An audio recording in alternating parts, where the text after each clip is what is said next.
Wow. Okay. All right, are we live to the public? Yes, we're Okay, live. good. Good morning, everybody. My name is John Belanowitz. I'm the chair of the Texas State Board of Examiners of Psychologists. The date is July 13th, 2023, and it is 10 a.m. I'm calling us to order. Ms. Moore, will you call the roll for us? Sure. Mr. Adler. Dr. Becker. Present. Mr. Belanowitz. Present. Mr. Bridges. Present. Dr. Calhoun. Dr. Cartwright. Present. Dr. Landon. Okay. Dr. Singh. Present. Good morning. Mr. Zagaris. Present. All right. We do have a quorum present. Thank you very much. Thank you very much. So I'll just start out by welcoming everybody. We don't have a jam-packed agenda today, but we have some important things to cover. And I just want to thank everybody for being here, members of the board, members of the public, participants, and staff for getting us ready for today's meeting. And so with that, I will turn it over to our board administrator to give the board administrator's report. Okay, it's pretty light. Oh, I'm sorry. I just missed it. We're going to go to public comment first. Excuse me. Okay. Throwing you a curveball there. We're going to go into public comment. And Ms. Moore, if you will, if anybody in the public on Zoom will raise their hand, Ms. Moore will get to you. We ask that you confine your comments to about 3 minutes. And we may not respond to things that are not on the agenda, but are happy to hear any comments that you have. I have one member of the public in the room with me here. So did you want to go first? Or did you have anything to say? I mean, I can introduce myself and say what I'm interested in. Can everybody hear? Can everybody hear? Yes. All right, if you'll just step up Okay. over here. Yeah, have her roll up to the table there, John. There you go. You can pull up the chair. And if you would just state your name Sure. for the record and give your comment. So my name is Krista Jenkins. I have previously applied for licensing as a psychological associate. I'm just wondering where that proposal is in the process. I'm hopeful that it can get passed as soon as possible. That's all. All right, thank you very much. Members of the public, or do we have anybody on the phone as well? We do not have any participants by phone, and there are no attendees with their hands raised up for public comment. Okay, last call going once, going twice. Thank you very much. And thank you very much for being here. All right, moving on to the board administrator's report. Sure. Yes, the council performance measures are in your packet for review. I had nothing to actually point out on that, but it's there for your viewing. Under SIPAC, there are 2 new states that are part of the compact. And one second, I lost my list. Okay.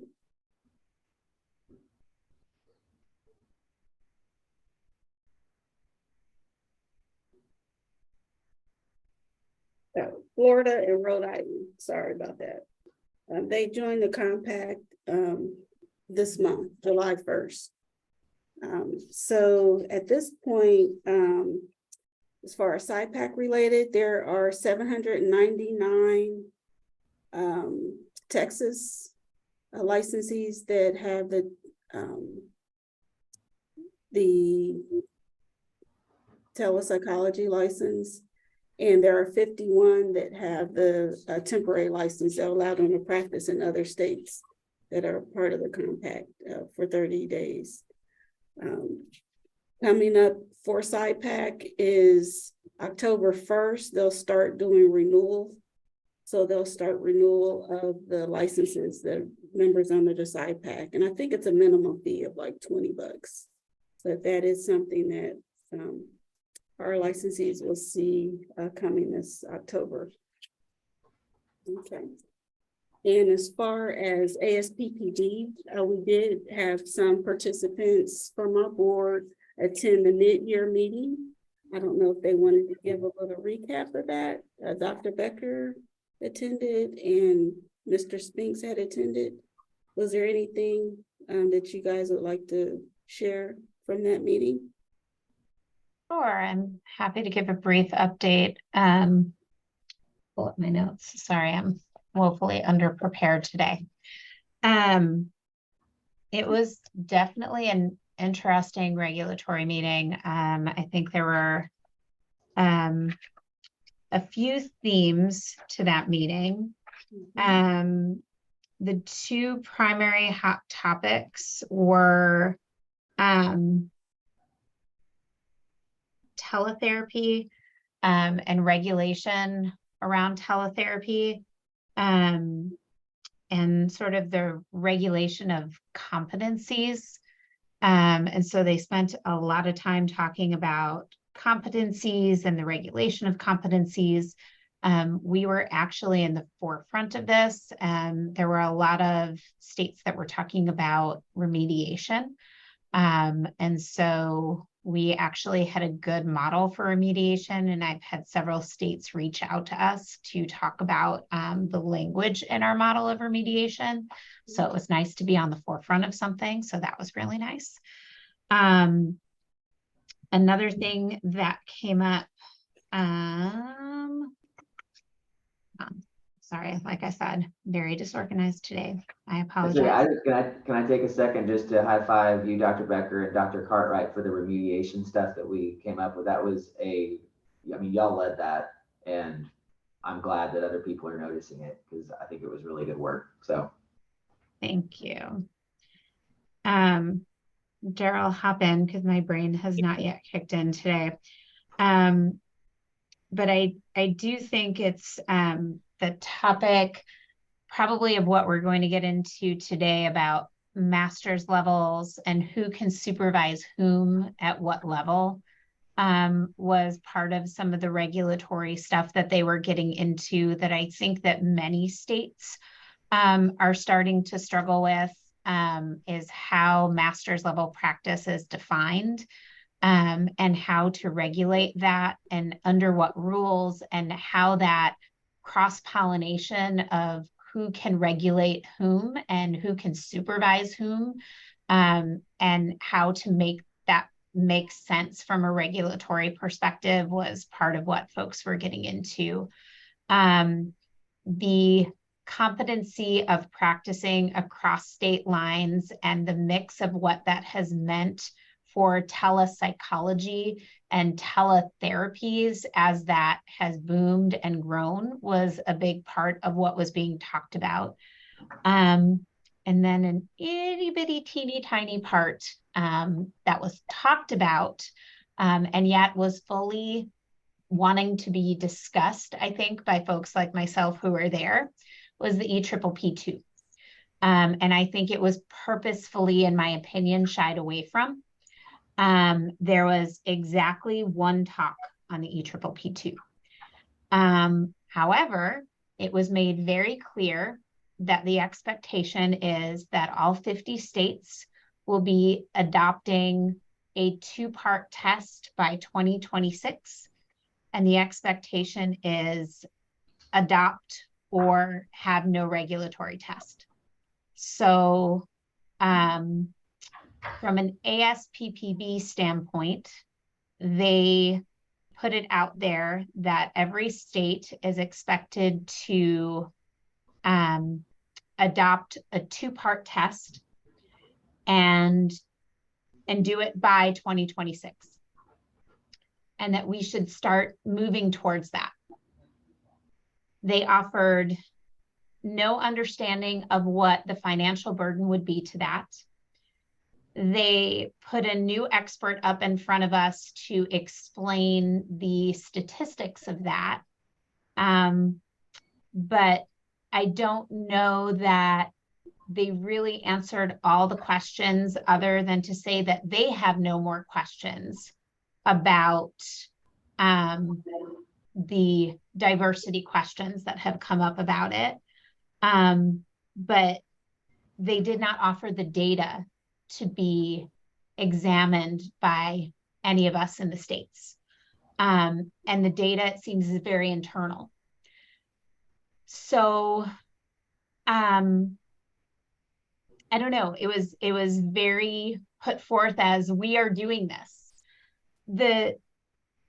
For me, and I will say this was a very personal issue that I had with it, is the one, and I had this reflection for Daryl as we were driving back, that I really, really took issue with, is that they did say that there was a standard deviation difference for individuals who had taken a practice exam before they had taken the actual exam. They had seen the exam before they had taken the exam.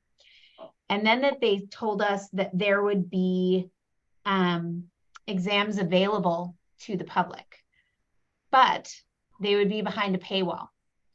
So you can practice the exam, but you can either do it through their website for $30 or at the practice center prior to taking the exam.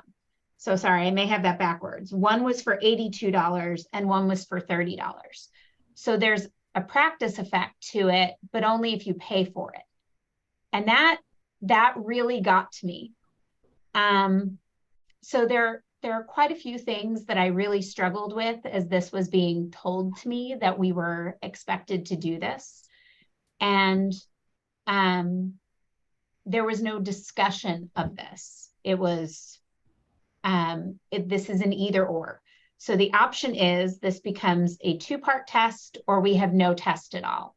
So it's either all regulation or the 2-part. There's no in between that is being offered. So we have a lot of really hard decisions to make here in the next couple of years about how we want to do this. And we're going to have to make some decisions pretty quickly. And I think every state is struggling with this. I don't know that there are a lot of states, other than I think there are maybe, what, Daryl, 5 states that have already adopted this.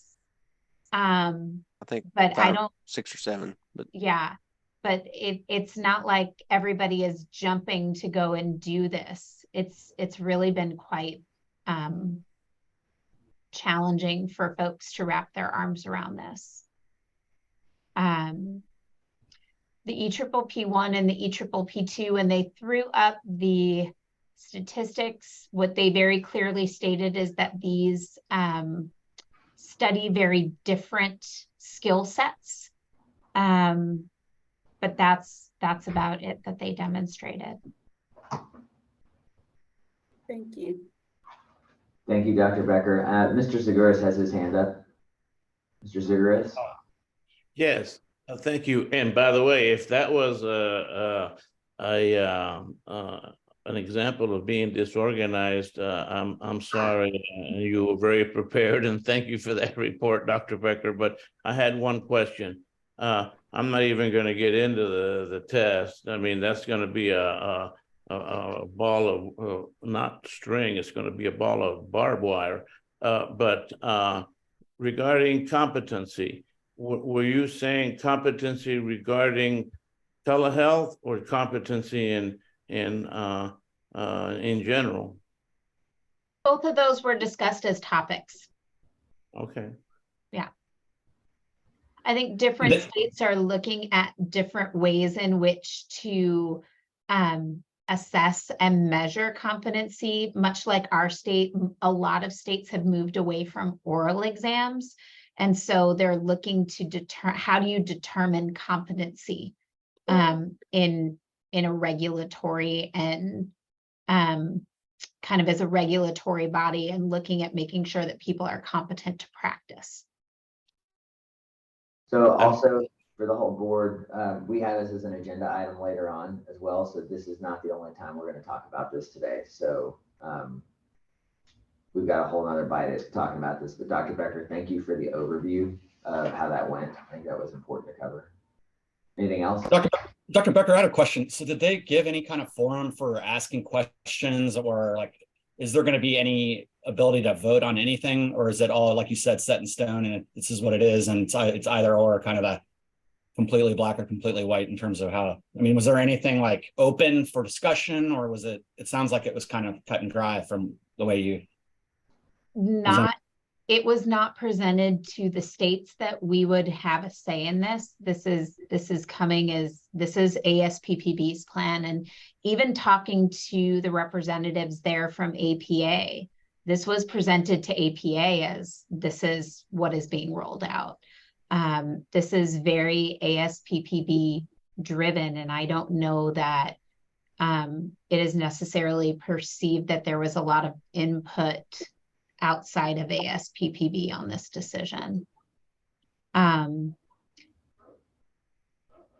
Yeah, I don't know that they wouldn't necessarily, as far as, you know, is there room for question and answer? That's a great question. I don't know, but I don't know that we would necessarily get answers, but we could certainly ask for some. Just for perspective, when this was rolled out at last year's annual meeting, when I was there, the email essentially announcing that this was not going to be optional was sent at the same time that the news was being verbally broken to us in the annual meeting, that the ASPP board decided that this is the route they were going to go. There was not a lot of spirit of discussion amongst the states. I'm sure it was discussed within the board, but it was not discussed among the open membership of the members of ASPPB when it came out last year. So for what it's worth.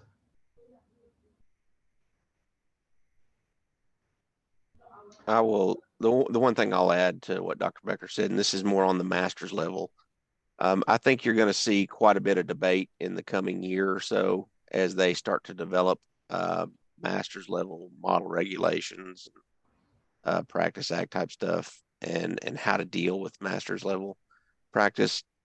We're in a much better position there in that, you know, we're one of the 15 states that already have it. The 35 or so jurisdictions that do not have it, there's going to be a lot of struggle and a lot of hard conversations, you know, that they're going to have internally. Not saying that everybody's just going to get it, but just in trying to shape how this is going to look on a national level. I feel like probably, I know I've already had some people contact us.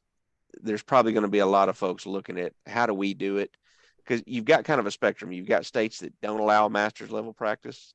You've got states that are kind of where we are, kind of in the middle, that do, but it's supervised for either for lifetime or for a period of time. And then you've got states that allow master's level practice, and yet they also allow themselves to call themselves psychologists. So you've kind of got this broad spectrum, and this is such a system shock. I could just tell at the meeting, this is definitely going to be a hot topic, the way everybody would jumped up to the microphone and wanted to talk whenever this thing came up. So, you know, just get ready. I think you're going to see a lot of spirited debate over this issue whenever it comes up in the profession. That's all I've got to add. Daryl, can I ask a question? Can you give us a little bit of a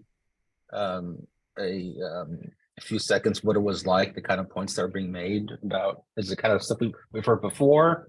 Or is it strict opposition to master's level people allowing themselves to call themselves psychologists? That was pretty much unanimous across, I think, the room, that everybody's like, no, we don't need to be doing that. But there are a couple of states that allow that. Where it gets a little trickier and where it's going to be really, really hard to do, because I've tackled this we've approached it on the Model Act and Regulations Committee for ASPPB, is how do you define the scope of a master's level practitioner versus the doctoral level provider? That is incredibly difficult to do. And I think that's where you're going to find, the biggest fight. There's going to be just an initial, well, we don't want to do it. We don't even want to talk about it. You're going to have to get past that. Those people, we're going to have to get past them and just say, well, we're going to have the discussion. I understand you don't want it, but we're going to have it. Now, what's going to be the scope? and again, we're not talking about creating some national standard that says everybody has to do this. We're just talking about kind of what is APA's, what's their recommendations going to be for master's level practice, master's level accreditation, that kind of thing. But I think it's going to be that scope issue, differentiating the scope between master's level and doctoral level providers is where the huge fights are going to be. To me, I just don't see the title issue as being that big of a deal. That they are not psychologists.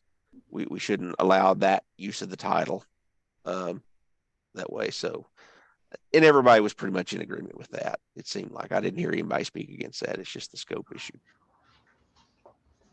Very good. Any other questions there?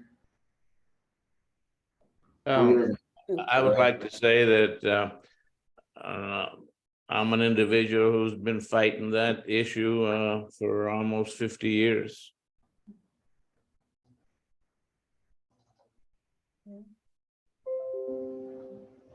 Any other comments, updates? Yeah, we have one more item for the annual meeting for ASPPD. We need a volunteer or for someone to attend to be the voting member. It will be held September 27th through October 1st in Cleveland, Ohio. I actually can't go. Okay. I can go. I went to the last annual meeting. I feel like I ought to go. I don't particularly want to go. So if somebody wants to fight me for it, but I feel like it would be good if I went, but for continuity's sake, but obviously up for discussion if somebody wants to go. Diane will be going. Yeah, Okay. I will say it was really good to have a psychologist there, especially with all the CPPP stuff. If one of my psychologist colleagues, if I could convince one of y'all to go, I think it would be helpful to have one of y'all go, but I apologize. I have a family trip planned that week.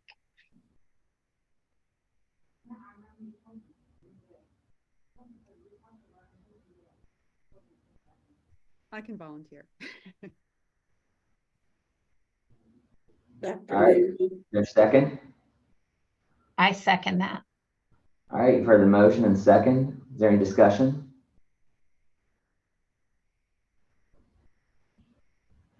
Hearing no discussion, all those in favor will take the vote. All those in favor of sending Dr. Landon signify by saying aye. Aye. Aye. All opposed say no. Aye. You're in, Dr. Carter, you're an aye. I've not no. Okay, Sorry, yeah, I was late. pretty good. All right, so it is, there's, the ayes have it. Thank you, Dr. Landon, for volunteering, and appreciate that very much. Diane, let's get her a first class ticket on Greyhound. Yeah. We'll splurge on this one. Hey, you get to go to the Rock and Roll Hall of Fame too. Yeah. True. That's true. Yes. So we'll All take our right. own pictures. That's all I have for my report. Thank you. Very good. Thank you, everybody, for the discussion, and again, thank you for Dr. Landon to step up there. Moving on to the enforcement. Do we have a discussion on ISC panels, and then I'm sorry, I'm on a different computer here. Somebody with enforcement staff want to start us off there by outlining anything? Is there there's nothing that we need to do other than questions if there are for the dismissals, is that correct? Correct. And then we need to figure out the ISC panel for June 1st to August 31st of 24. We need a public member and 2 professional members. The months preceding, I've got Dr. Cartwright and Dr. Landon. Before that, I've got Mr. Adler and Mr. Adler, and then I've got Mr. Bridges and Mr. Bridges for the 2 months preceding that. So any volunteers? I can do it. All right, Dr. Becker. I can also do it.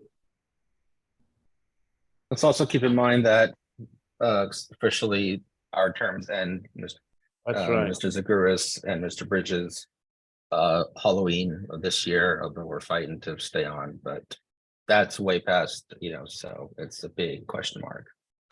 We get, and we'll figure that I don't out. mind doing it either if that's gonna. I think we need a public member now, and so Oh. Ron, having gone twice. I'll volunteer. All right, Dr. Calhoun, thank you very much. All right, so I've got Dr. Becker, Mr. Zaguris, and Dr. Calhoun. Without objection, hearing none, that's accepted. Thank you very much, guys. Do we need a motion from the board to dismiss these?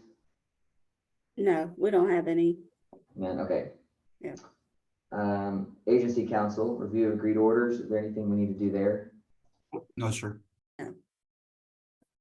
Okay, so that concludes everything for 5. Is that correct? Yes. Okay, just want to double check. That's what I thought. Applications committee. We're gonna have a handful of applications that we're gonna have to deal with here. Are we ready to jump into that? Yes. Let's start with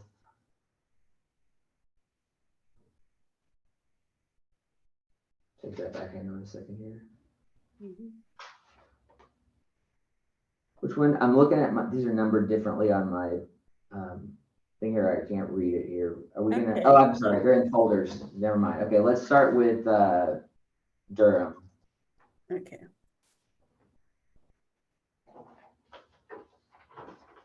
Does staff or the committee want to lay this out for us?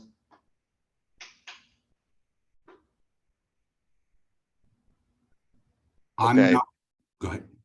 I was gonna say, basically what we have here is we've got an LPA applicant that has a counseling degree and was supervised by an LPC supervisor rather than a licensed psychologist.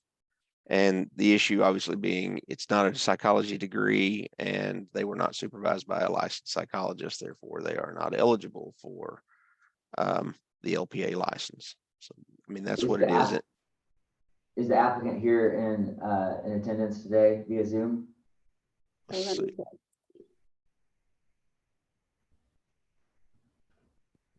I do see a hand raised in a second. Yes. I'd like to give them a chance to. Yep. Okay. I'll just ask them to unmute. Hold on. Let's see. Ms. Durham? Yes. Okay. Hello. Hello. We'd like to hear from you if you'd like to address the board on anything that we that you feel is important for us to hear in addition to the materials already provided. We have looked at those. But we like to keep this between 5 and 10 minutes. But we do want to give you the time to explain yourself. So without any other questions, I'd like to give you the floor for a few minutes here. Sure, thank you. So I know that my degree says like it's in clinical mental health counseling. So I know it doesn't say the title of psychology, but all of my courses were psychological in nature, and the courses that y'all require for the licensure, my courses were the same or equivalent. They just had the COU in front of it rather than the PSY. And then my internship was more psychological in nature. I worked as a behavioral health consultant at a primary care practice, and I've worked under a licensed psychologist for the past 3 years under his supervision. It just wasn't a part of my schooling program.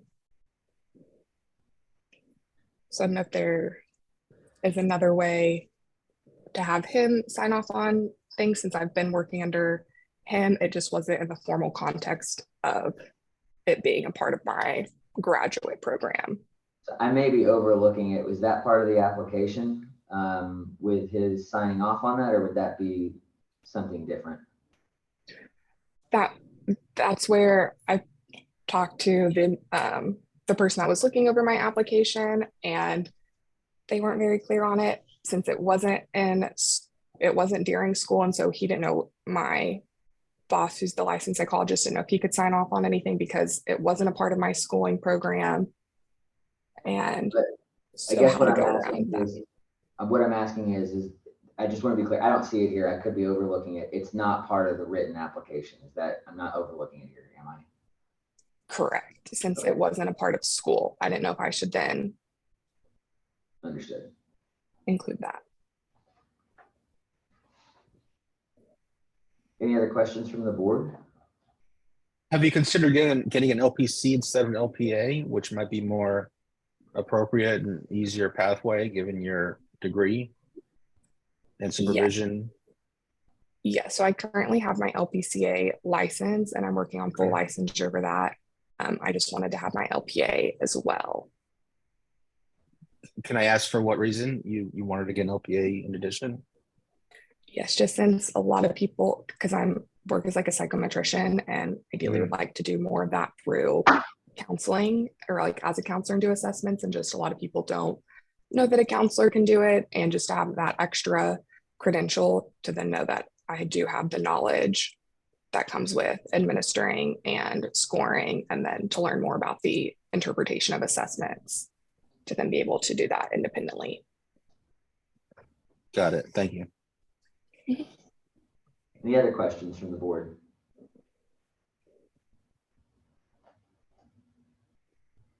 Mr. Seguris. Yes, regarding the psychometrics portion, are you qualified and do you feel competent in doing that? Yes. Are you able to bring us a statement from somebody, and there may be one there, and I apologize if I'm overlooking it. Can you bring us a statement or perhaps a couple of statements of clinicians that you've worked with that can attest to your ability to do psychometrics and yield an evaluation and potential diagnosis? Yes, I can have that provided.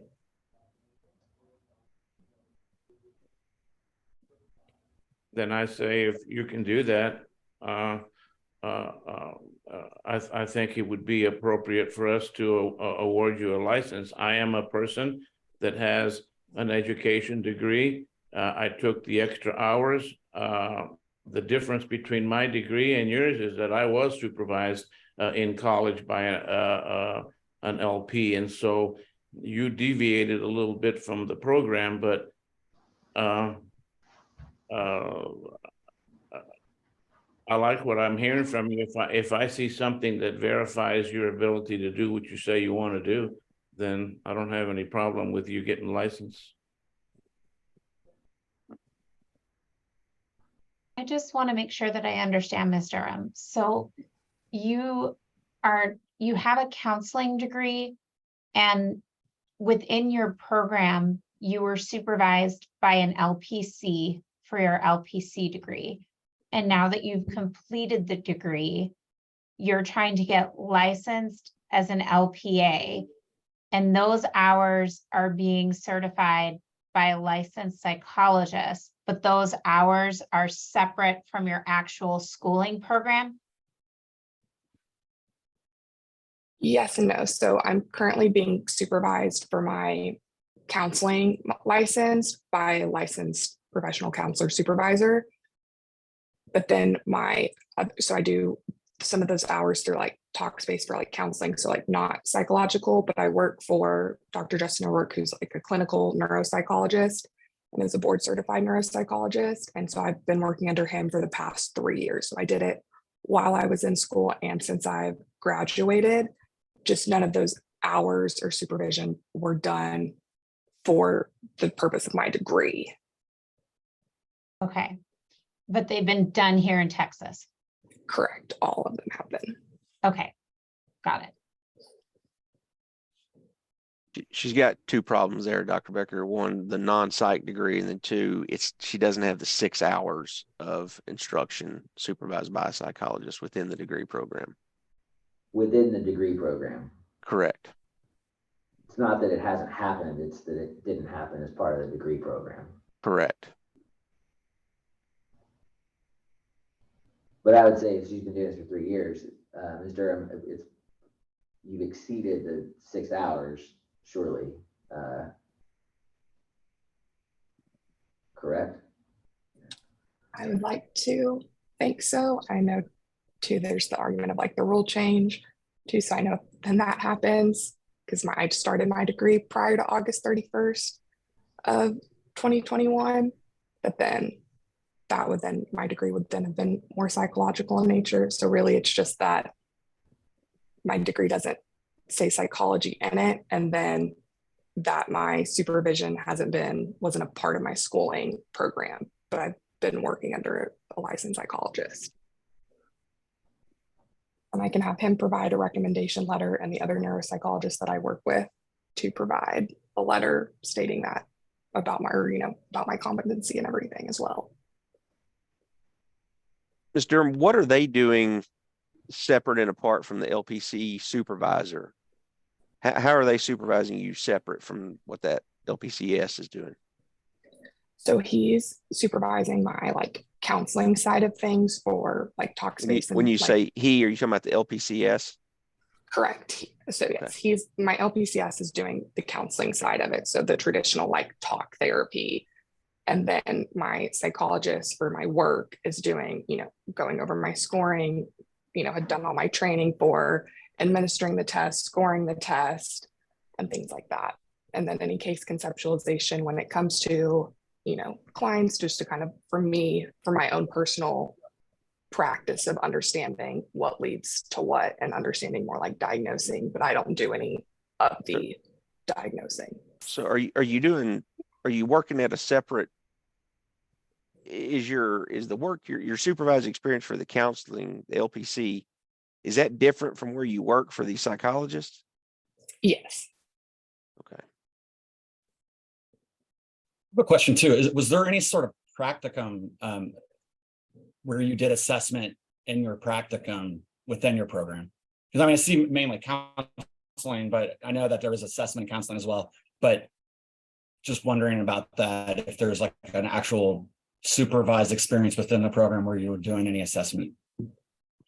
Yes. So for internship, I was a behavioral health consultant. So I did more of like the shorter term like assessment. So like anxiety measures, so Beck or GAI, SAMOCAs, just brief assessment tools for that. And then I did additional training at Trinity University, and I just did 2 semesters there, and I did 2 assessment courses learning and practicing administering like the children, so like the WISC and Wyatt and things like that, the Woodcock Johnson. Is that in our documents at all, the receipt of that coursework? It should have been. Trinity? I ended up correct. So I did 2 semesters there. I ended up not pursuing that degree because I didn't want to work in a school and wanted to do private practice, and having the LSSP license wouldn't allow me to do private practice.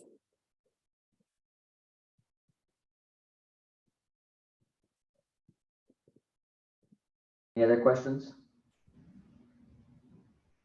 Comments? Ms. Durham, is there anything you'd like to, oh, sorry, Dr. Singh? I have a question. Everything that you're claiming that you have competency in and the supervision that you have from the licensed psychologist, can you provide documentation of it with signatures? Yes, I can have that provided. Thank you.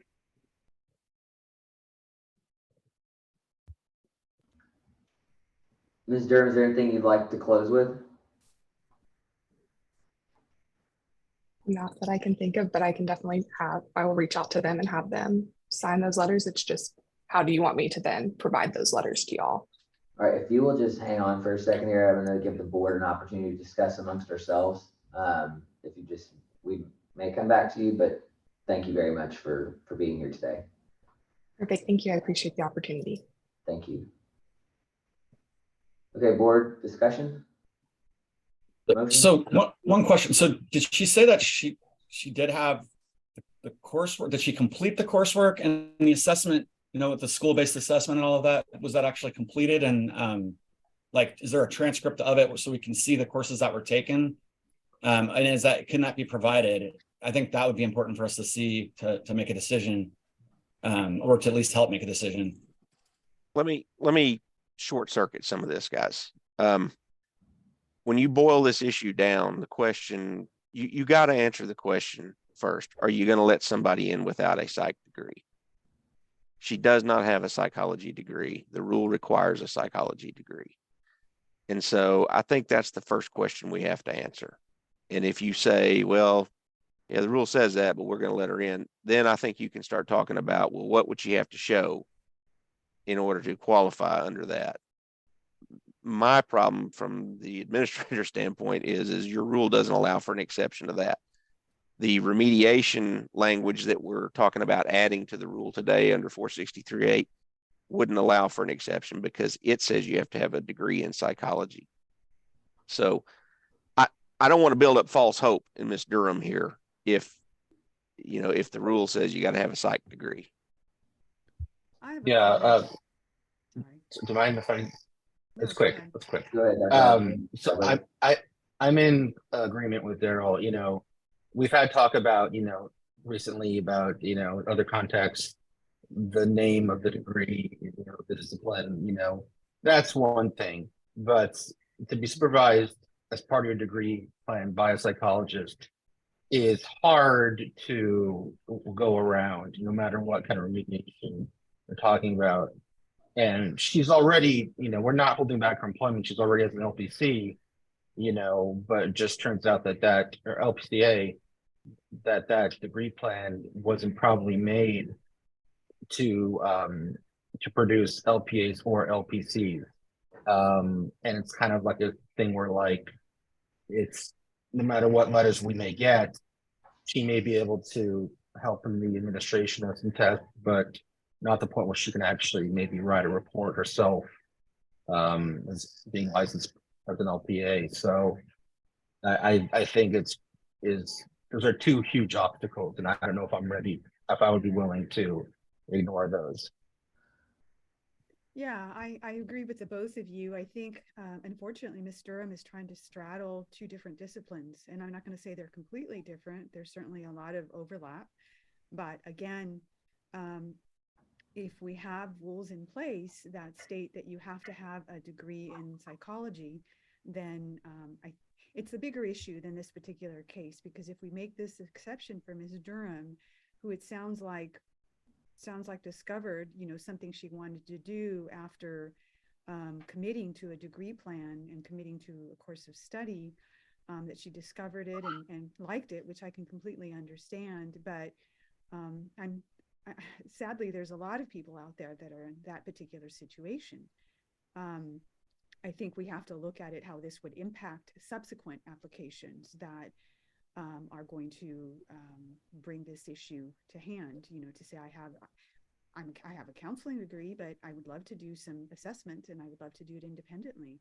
I think we really have to look at that to say, not just again in terms of this particular case, but to look at how it would impact subsequent applications that come before the board. It sounds to me like Ms. Durham may have been provided with poor advisement because she had some other career interest in mind, but she was not properly advised. And I've mentioned this before, and I think we can probably solve a lot of these kinds of concerns going forward if we communicated with the Higher Education Commission and explained to them that we're having difficulty with credentials or degrees like mental health counseling. What is that? And just indicate that it would probably be better for persons that are interested in psychology to actually enroll in a psychology degree, and they could certainly make those changes. Because I think when she went into, what was it, mental health counseling, she thought she would be able to do psychometrics. And I agree with you. And it comes down to like an issue with the transcript and the coursework and what is actually within the content of the coursework too, and how it's validated. And so that becomes part of the issue. And I think we'll probably get into that when we look at the next couple of rules that we're going to talk about today. But I agree with you that a lot of it's in the actual coursework presented and within the transcript, and does it meet the criteria, and is the training appropriate and adequate? Mr. Zaguris? If regarding Daryl's point about have to be a psychology degree, if a degree is determined to be psychological in nature, doesn't that bring in a psychology degree? Because that's what was done in my case. I demonstrated that my degree was psychological in nature. However, I do realize that this lady has a lot of counseling. Everything is COU. There's no PSY there, so I understand the concern. But I just want to be open-minded here. If she could get a degree supervisor to say that her degree was psychological in nature, then I believe that puts a psychology stamp on her diploma. Well, the problem is the rule 4638 says a graduate degree in psychology means the name of the candidate's major or program of studies contains the term psychology. And hers doesn't have that. I know. Her situation is much different than mine was. I just wanted to be, like I said, open-minded. Yeah.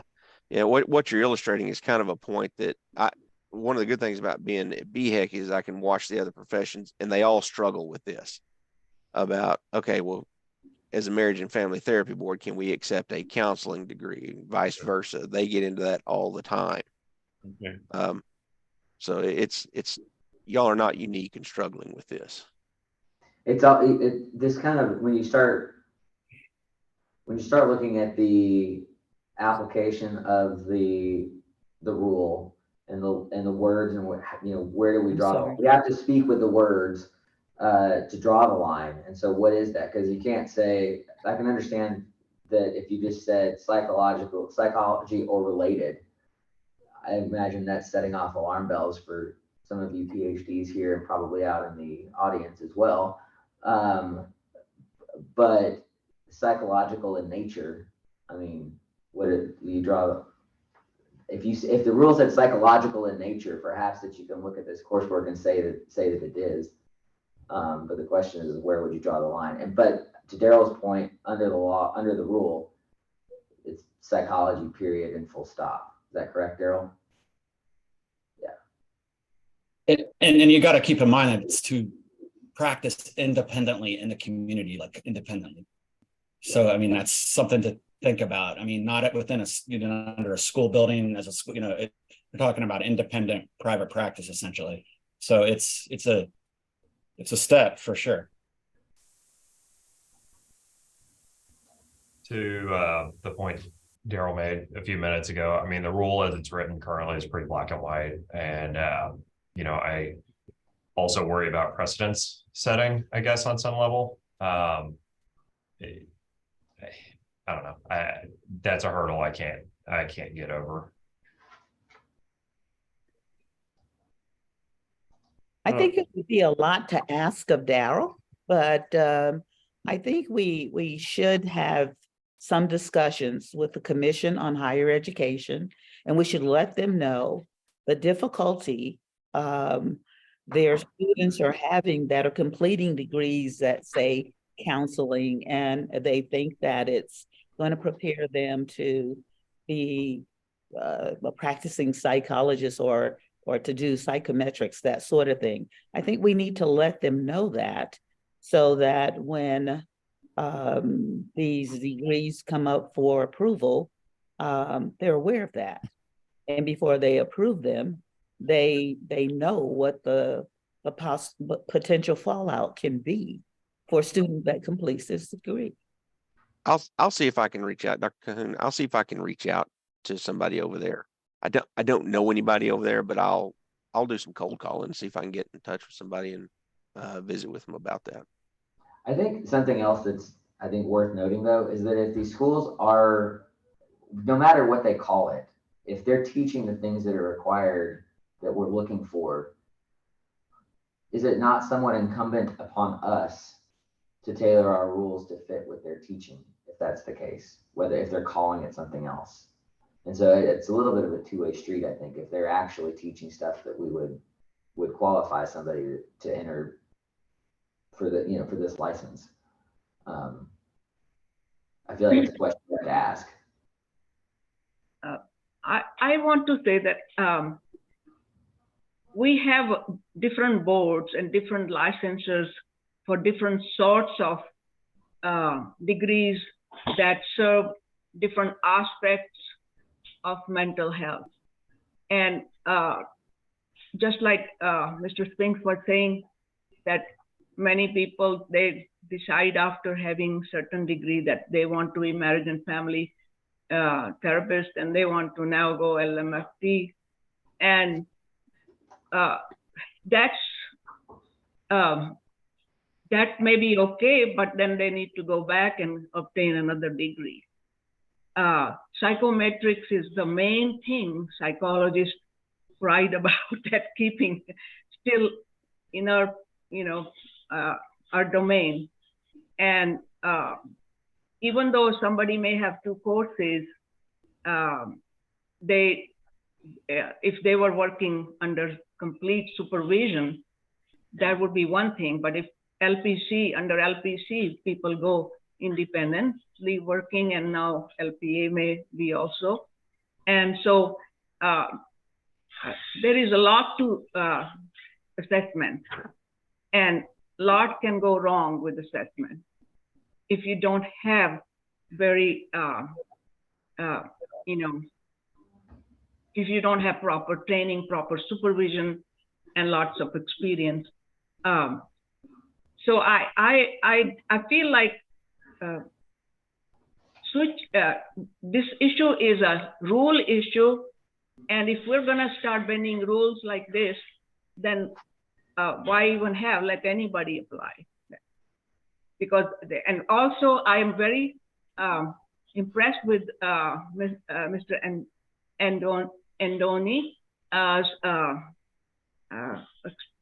commitment to serving in mental health for so long. But when he got in, there were totally different kind of scenarios, different kind of stuff going on. A lot of grandfathering was going on. A lot of people learned. He learned through experience, but a lot of people also got sued out of the work or dropped because they didn't have the competencies. And so I am not in favor of bending rules unless you're going to make it completely change the rule.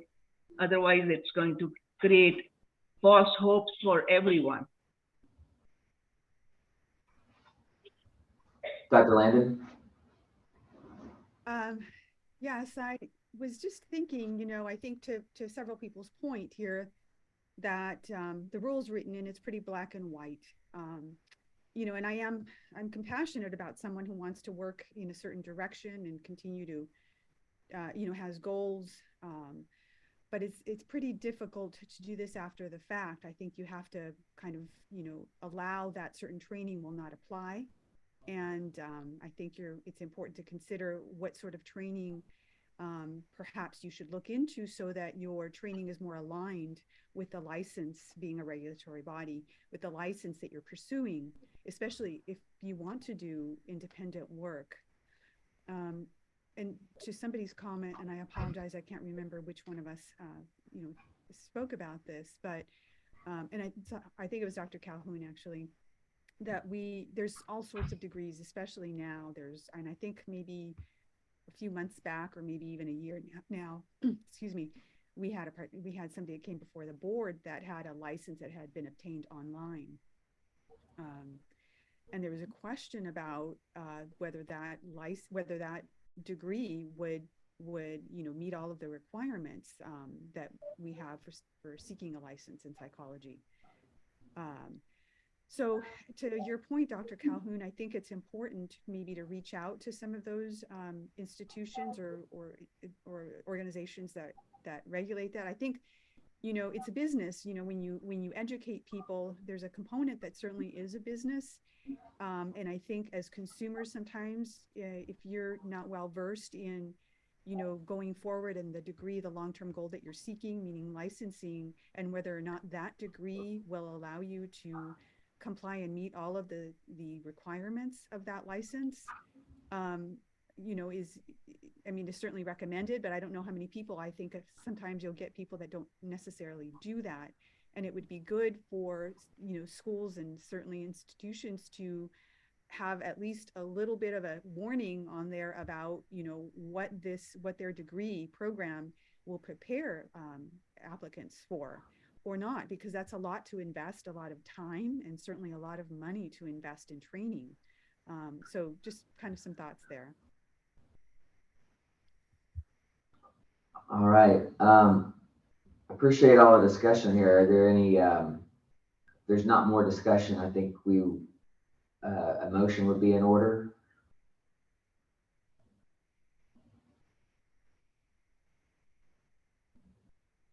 Or Daryl, have you guys already, do y'all need a motion if we're not going to reverse the decision of staff? Do you need a motion? Yeah, we need the board to vote on it. Yeah, okay, no matter what. So I move that we don't approve. okay, it's been moved and seconded moved by Dr. Cartwright, seconded by Dr. Lambton. Is there further discussion? Hearing none. All those in favor of the motion signify by saying aye. Aye. Aye. Opposed, say no. The ayes have it. Ms. Durham, I know that's not the outcome you wanted today. We appreciate you being here. And thank you for the board for the consideration here. All right. Moving on to my name gets butchered, so I'm sure you're in good company. Hudson Byler, I think is how it's pronounced. So we'll move on to that one. If everyone wants to take a minute and look at your materials on that, as I'm pulling that up as well.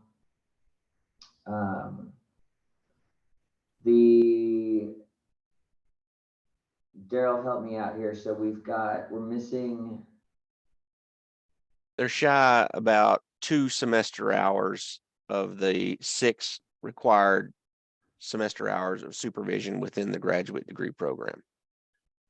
But we're talking about somebody who's coming out of Seattle, out of Washington State, I believe. Yes. Yeah. So I'm gonna actually, there's something here I'll mention. We're actually dealing with this in the rules in terms of what do we do with somebody coming from another state who may not actually comport with the exact letter of our rules. Do we let them in anyways if they've been licensed there? I feel like this is a similar dynamic because I don't know Washington State's requirements. Antioch University, Seattle very well may prepare them for whatever Washington's requirements are. And because this is kind of on the margins of what we require, it feels like that's the situation. Is Ms. Hudson Byler, is she here today in the audience? Do we know?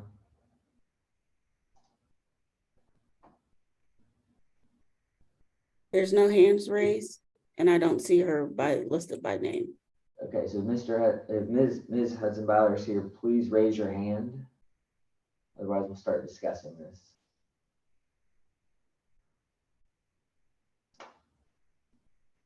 Okay. There are no hands raised. I wish she was here. It would make things a lot easier. All right, board. Any discussion?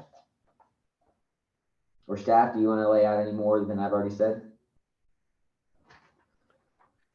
No, it's just the numbers. I mean, she's shy of the 6 required semester hours under that must have occurred within the degree program.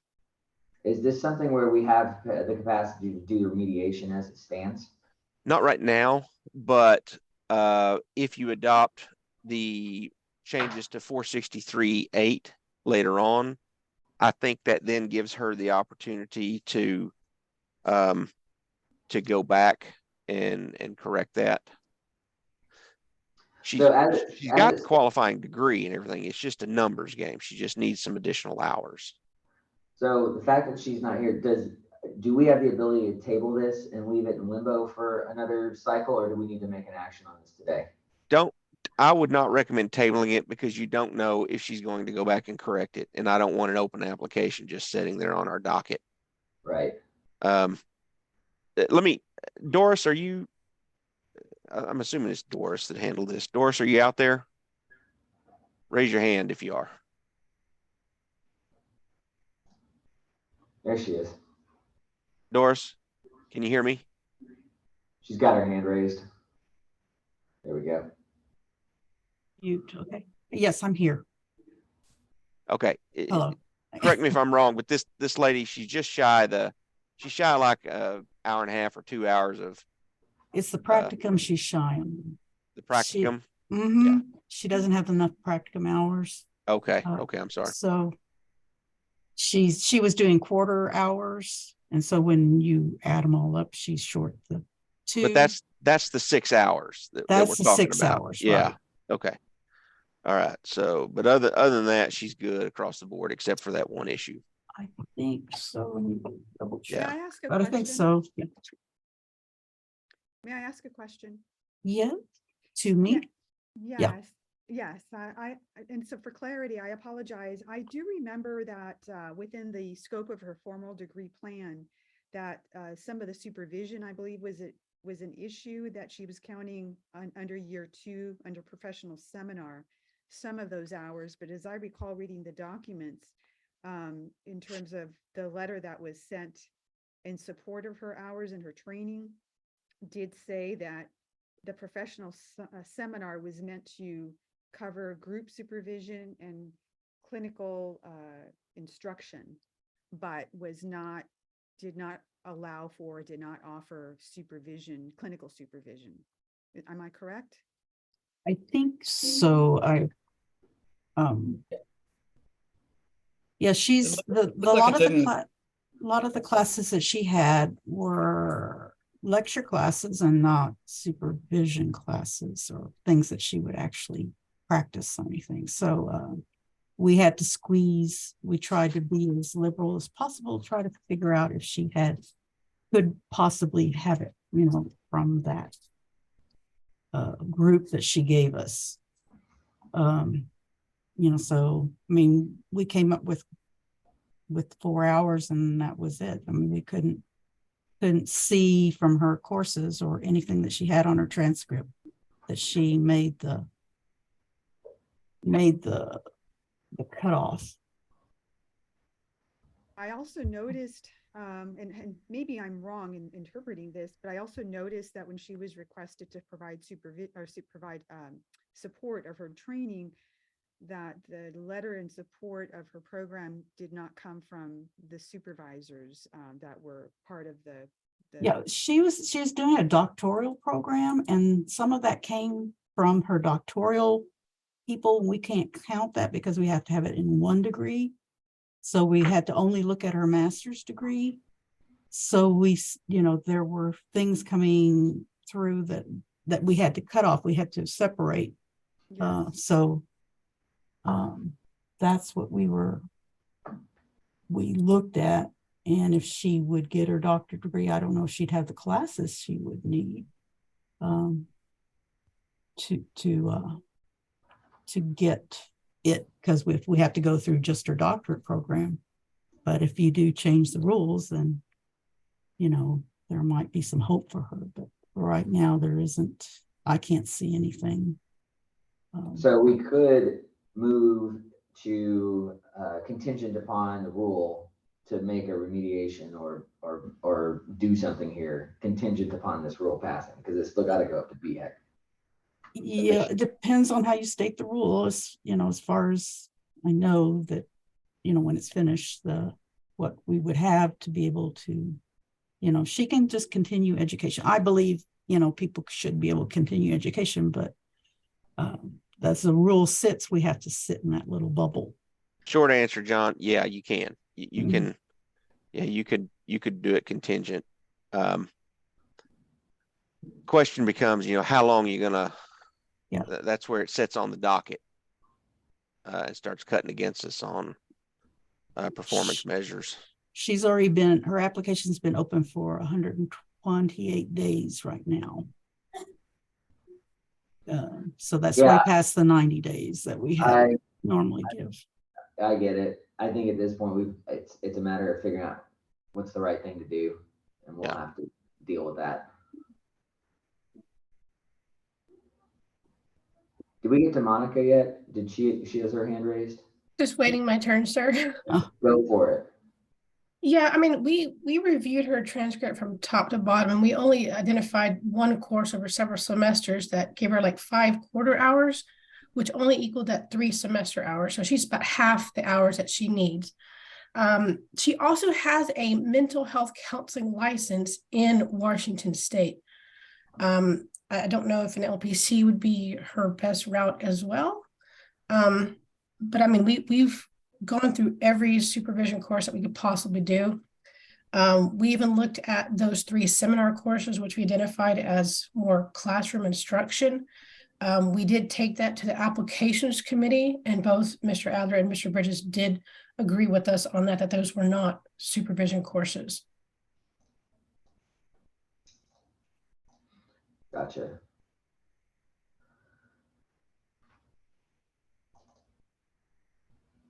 Going back through some of her materials here.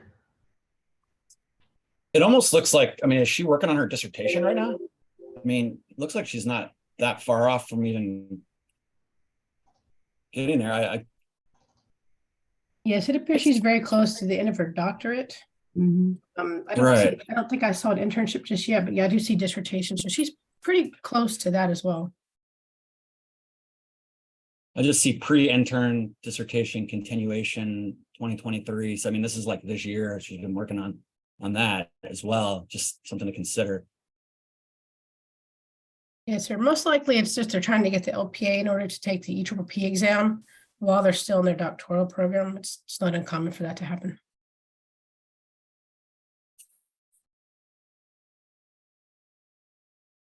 I'm gonna read this here. If y'all saw her statement, she said, "I am not asking for an exception to the Texas Administrative Code. However, I am asking for some flexibility in the way it is interpreted.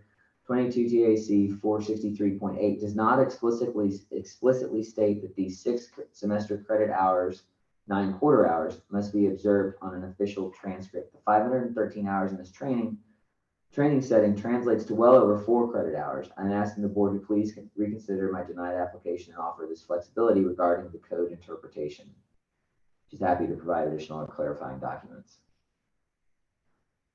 Yeah, I'll try to bite my tongue on that level of interpretation that would be required to say that it's not required on the transcript.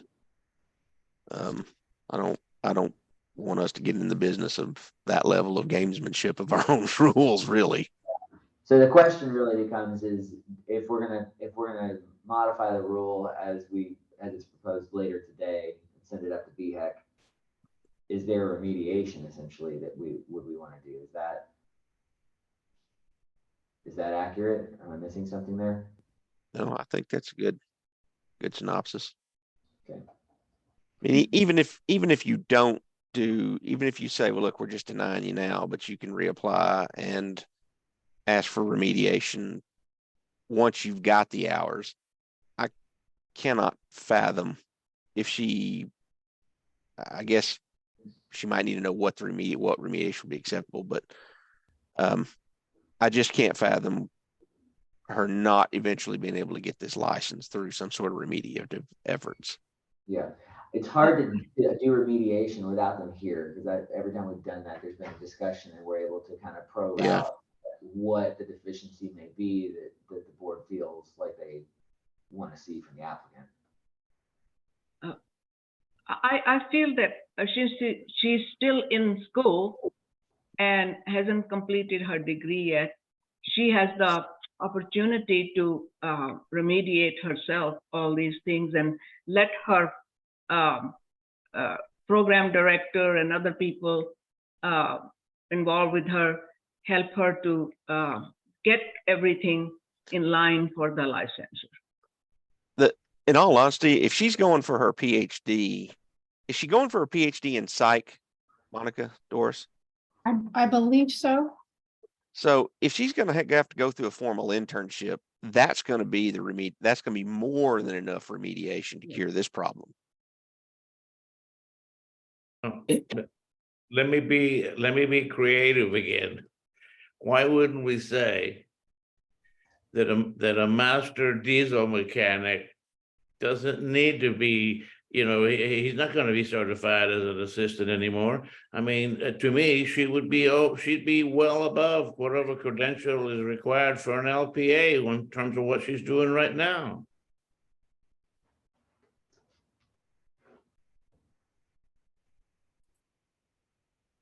I guess my question would be, what would be the terms that would allow her to do the remediation? Because I think when I was kind of skimming through that rule, it was like they had to have a degree that was like 60 hours and whatever. There's like a certain condition in order to be able to petition.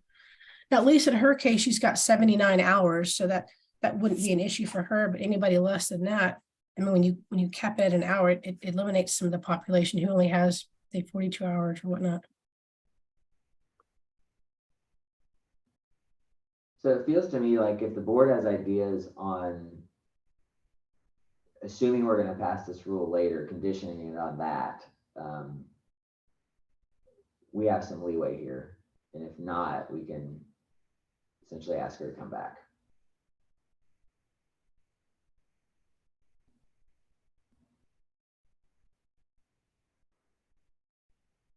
Any other discussion? I mean, I agree with Daryl though, in that if she's literally all but dissertation right now, about to do a doctoral internship, she's going to meet all those requirements really for an LP license. So, I mean, and those are that's kind of how I'm thinking. She's not that far from that. But like you were saying, Monica, like some people want to be able to take the EPPP ahead and do all that. So, I mean, I guess that's part of their discussion, but it's kind of how I'm seeing it, that she's pretty close and on track to get this anyway, even a hot, at the LP level. And two, depending on whether you adopt this remediation part, right now as the rule stands, we couldn't even use the internship from a doctorate because it has to be 1 degree. So we would only be looking at the master's or the doctorate. Now, again, if we're allowed to as you do it with the LSSP, that kind of franking signing process or use those pass-throughs, then yes, her doors are a little bit more open. But as of right now, it's master's or doctorate. If she wants to reapply with her doctorate, we'll certainly, evaluate that, make sure she has all the coursework and all that stuff as well. But it's just kind of the way the rule's written right now. It's one or the other. She won't have to apply with her doctorate. She's already got a MA, which is going to qualify, I think, she got enough hours of that. My point being is the only thing she's got to cure is that 6 hours. And if she's going to do a formal internship as part of her psych program or LP doctoral program, that's going to cure it. I mean, under the assuming we adopt the remediation rule, that'll be cured. There's no reason why we shouldn't accept that as remediation.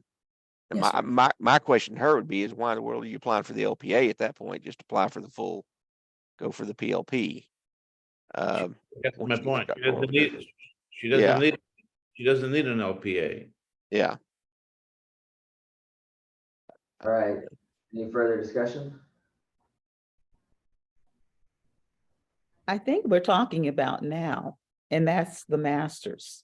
And if she doesn't have those 6 hours, then she does not meet the requirements. If she comes back in at the PhD level and she's requesting certification in another area, then that's in the PhD. But what you're talking about allowing her to do is use hours from the PhD and for the master's program.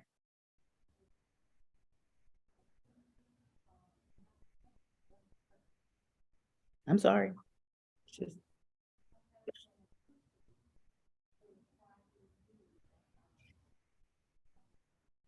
Any further discussion?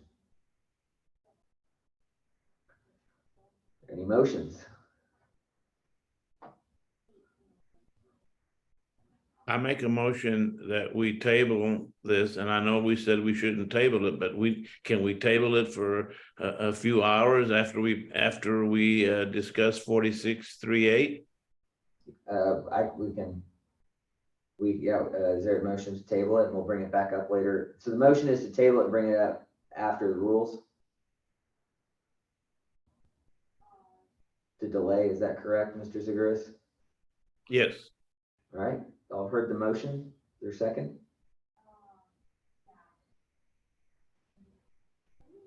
All right, hearing none, the motion dies for lack of a second.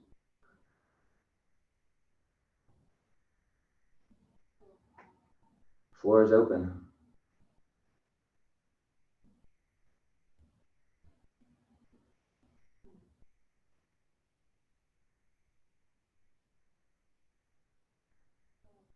Regretfully, she isn't here. The applicant isn't here to answer questions. I'd be interested to find out, since she's so close to a PhD and completing her degree, I'm just trying to, I'm wondering what would be the advantage of having this particular license if you have a PhD and that's going to all be under the purview of the degree that you've received. Only, I mean, it's a matter of really just maybe completing those. That would be helpful for me. Yeah. And then coming from, sorry, I just want to say real quickly, also coming from Seattle to Texas, just in general, just what the plans are professionally. Yeah, I agree. That's also, I love seeing people from out of state and schools out of state coming to Texas. I mean, that's what we're going for here. I feel like that's been part of the whole mission that we've been embarking on over the past couple of years here to really focus on that. Sorry. Go ahead. I was just going to ask from a mechanics standpoint, if we vote to reject this, could she file another appeal and come back?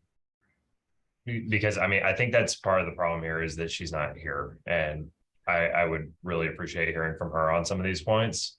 But I mean, as it stands right now, I'm hesitant to table anything. I would almost put the onus on her to, we reject and say, if you want to file another appeal, you're more than welcome to. I don't know if there's any no, she can appeal it over to SOA, but I mean, in all honesty, folks, we gave her notice to be here today. I mean, I'm sorry, but I only want to bend so far for people. And I mean, that's kind of where I'm having a hard time is like, everybody's made really good points and we're not hearing from her, but like I would be inclined to, on its face, just reject it. Sounds like a motion.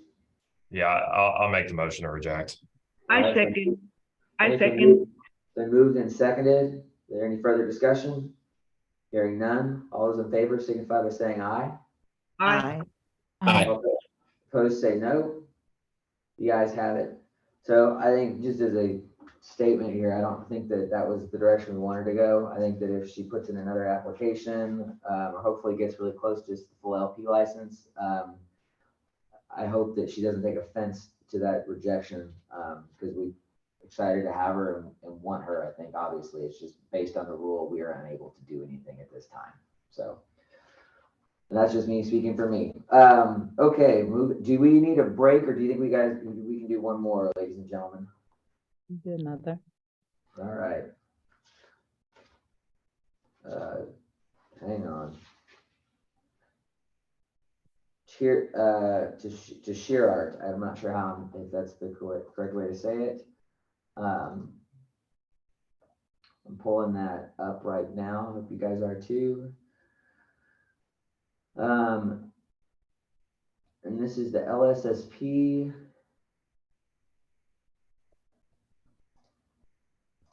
She is in attendance as well. Great. Unless there's anything that staff wants to lay out, we can just open it up to her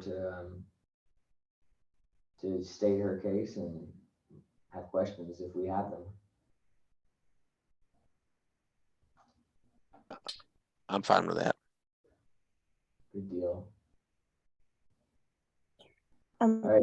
Thank you. Good deal. Thank you for being here. How do you say your last name? Shearhart. You Shearhart. kind of ignore the first half of it. Okay. Good deal. Yes. Shearhart, thank you for being here. Like I said earlier, we like to keep this to 5 to 10 minutes. If you can lay out what you think we need to know, allow us some time for questions, and then we'll discuss it and decide. So thanks for being here. Floor is yours. Absolutely. Thank you. I initially applied for the license because I believed that I do meet the criteria. Under the criteria set to, I understand criteria is set to protect the integrity of the license and used as a gatekeeping method to ensure only qualified candidates are allowed to hold the license. I was initially denied because based on the documentation of my supervised internship. I have, however, provided statements from one university that admits to documenting internships incorrectly in the early days of the program. A letter from my supervisor, who is a licensed psychologist and LSSP, ensuring the completion of that said internship, and a letter from my psychology department head explaining that why the program chose to call their program a practicum versus an internship. I do have the necessary knowledge and skills to hold this license. I have had all the training necessary and believe the issue at hand is more with the vocabulary that each university decided to use. I appreciate your consideration. And thank you. Thank you very much. Can you guys hear me? My screen just blanked out and came back. I don't know. Did that happen to y'all too? No. Okay. Okay. Just make sure I'm still here. Thank you so much, Ms. Shearhart. Board, any questions, discussion?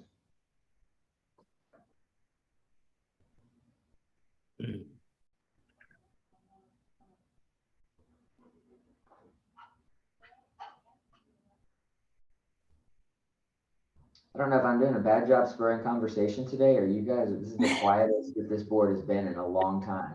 Let me see if I can help out here.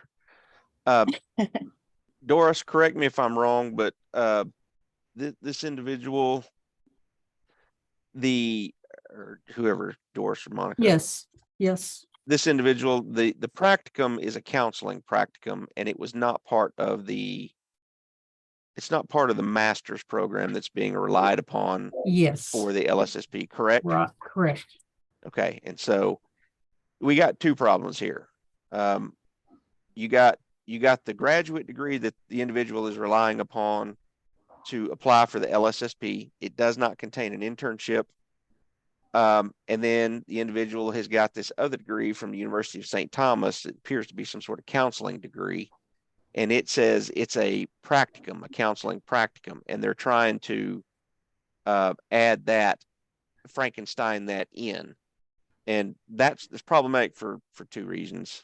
One, it's not a psych degree.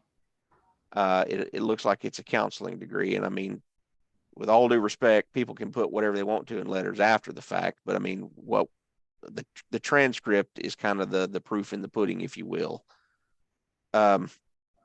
We don't have an internship here. It does not look like we have an acceptable internship. Loris, is the individual, are they also licensed as an LPC? Or am I misremembering? Yes, she does have an LPC with us. Okay. So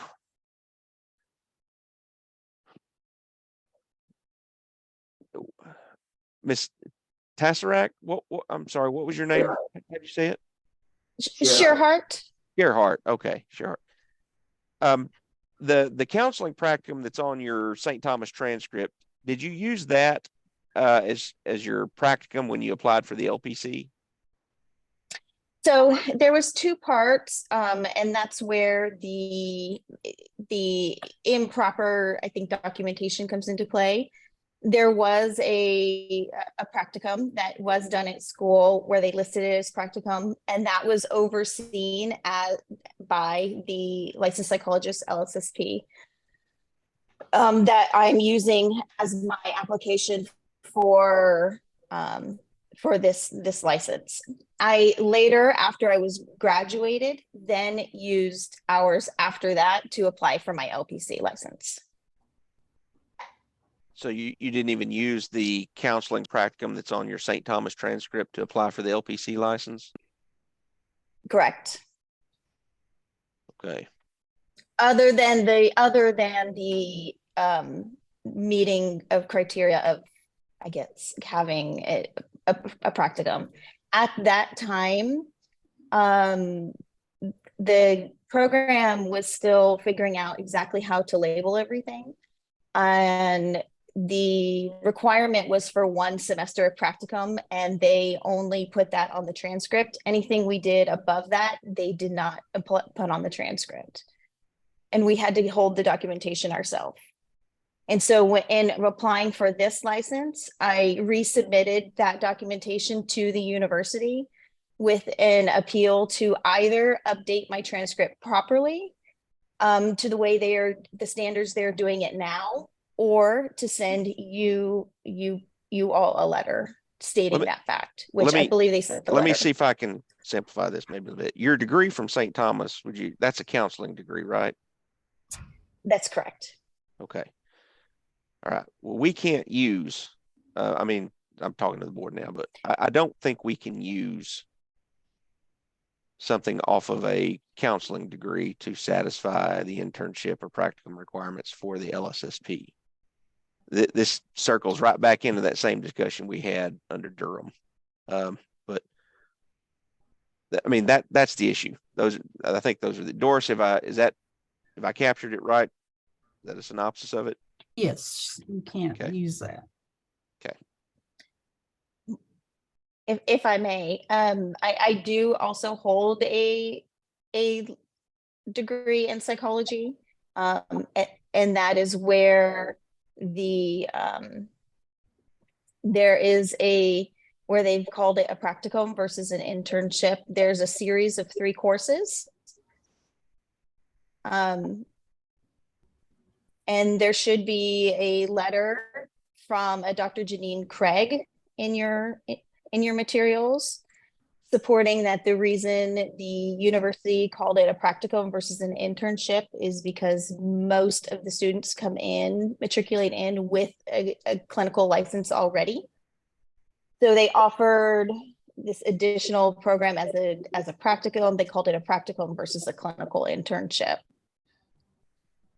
Well, I mean, the problem with that is the LSSP requires both a practicum and an internship, and you can't double dip. So you would, if it is a practicum, that's something we would have used to satisfy the practicum requirement for the LSSP. And we can't double count that. And I mean, honestly, we have to look at kind of the substance of the course too. Is it a practicum or is it a true internship? Trying to see where on this transcript it's the Fielding graduate. I'm trying to see where the practicum is here. My eyes are terrible. Can you help me out here? Tell me where the practicum is listed on the Fielding transcript, Doris? Or the applicant. Okay. It's on the what is that? The 2021 summer, I believe. It's says right. It's intro reflective practice supervision. Okay, intro reflective practice. Yeah, I got you there. Okay, that one. The thing is, the document of supervision we have is for 2008 and 2009. I don't have one unless. Julia, do you have another one? This is the only one we have. That's the only one we got. Yeah, that's the only document of supervision we have is 2008, 2009. And these are all 2021. He said, is there a practicum? And so we don't have any documentation for that she gave us. But she does have 2 practicums, but it doesn't say anything about internship. So she has another practice statistics practice. In practice, I don't think that's a practicum either, but That's the only thing that looks anywhere near a practicum type thing. So on her fielding transcript. There's a series of courses. It's, I believe they're called IECD 6. I apologize. I don't remember the course number exactly. I know the practicum courses are 601 and 602, and they will coordinate with the letter that you'll see from Dr. Craig explaining what the purpose of those courses and that But they are those- indeed practicum. Those are intervention. It says intervention courses, which is different than a internship. It's it's a course separate that I mean, I see intervention courses all the time. So I don't know that is a practicum or doesn't say anything. Internship. And then we don't have any documentation. She didn't provide any document of supervision for any of that.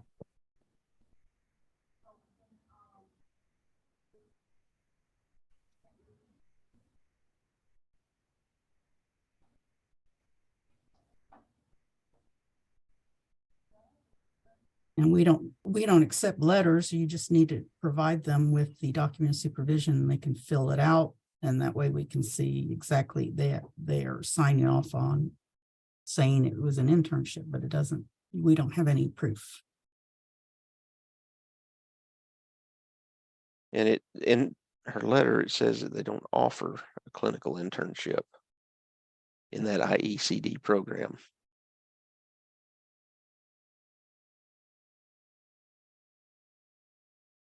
I'll tell you, as a public member, what I'm struggling with here is that you've got this, we've talked about this before, the quilt and patchwork of education and, more than 50 different licensing regimes.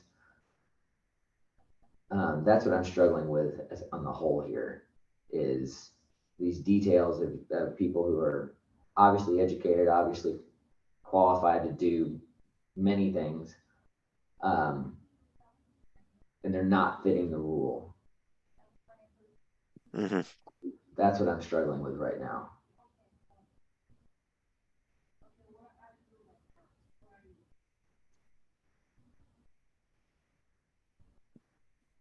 The inflexibility of the rule, just to put it candidly.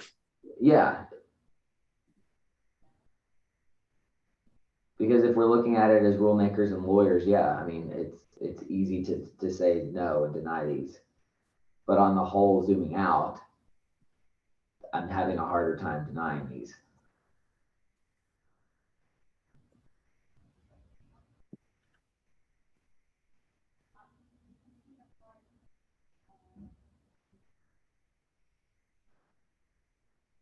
Any other discussions?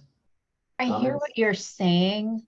I think the challenge, and this is, I will tell you that this was really the challenge of the discussion at ASPPB around the master's level content, which is that there isn't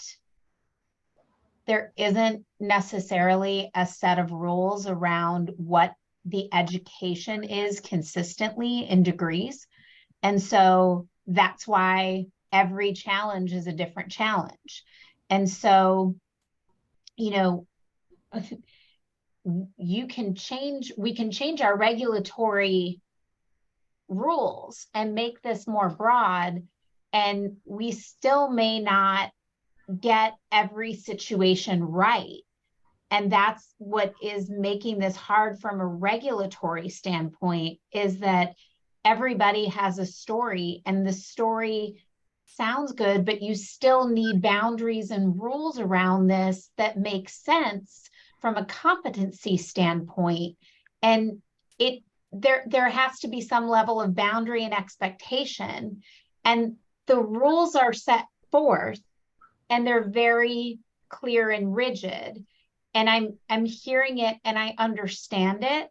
And the challenge that we have is that, as Dr. Calhoun pointed out, our educational system is guiding this very poorly because every program is set up differently. And we as the regulatory body are being made to sound like the bad guys and saying we have these very rigid rules and they're not making this easy for people to practice. Yes, I hear you, but our educational system is not making this easy for students or for our regulatory body either, because there are 17 billion education programs with no consistency that are trying to go to the same regulatory license. And so we're really stuck with this idea of how do you regulate that? Because to protect our public body, we have to have some boundaries. Because if we don't understand this, how in the heck does the general public? So we're kind of stuck between a rock and a hard place. And I'm trying to understand this and not make it too general and really keep this about this particular, this particular issue. But it really is the same three challenges have been exactly the same, which is the rule is not meeting what these folks want to do. And they are all coming and they are all seemingly very bright, very able-bodied individuals, but they all have a different but similar story. And this is not unique to our state or to these three individuals. But I'm not sure how we fix this with our rules or for these individuals, because the rule is very clear that we haven't met it. Yeah, I get it. Is Miss, sorry, Dr. Landon, go ahead.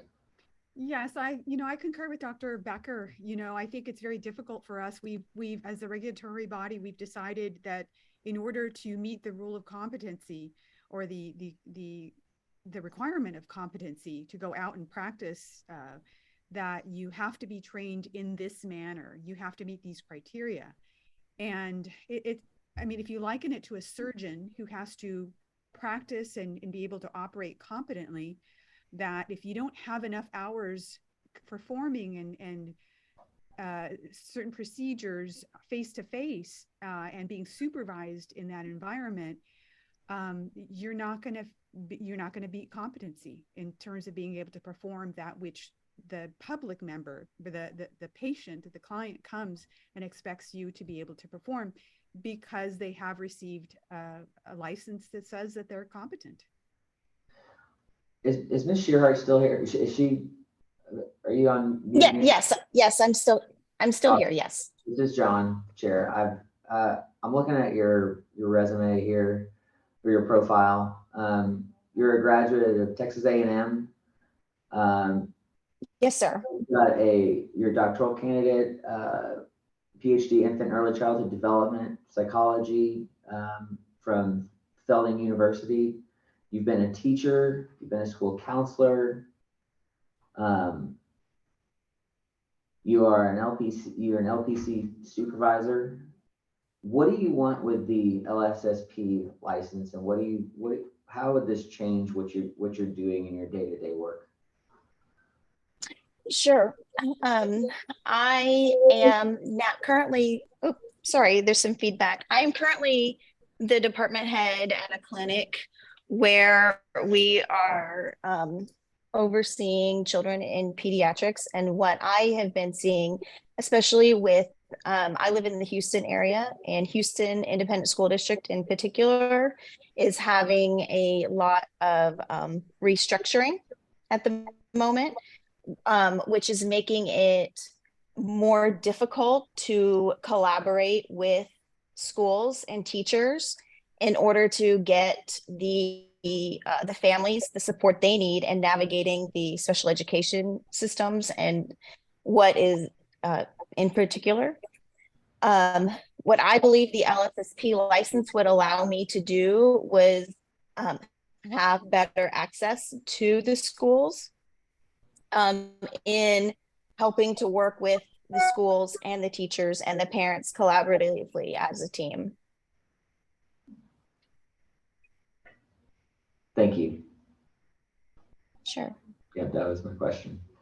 I want to say something in defense of the programs, educational system. Last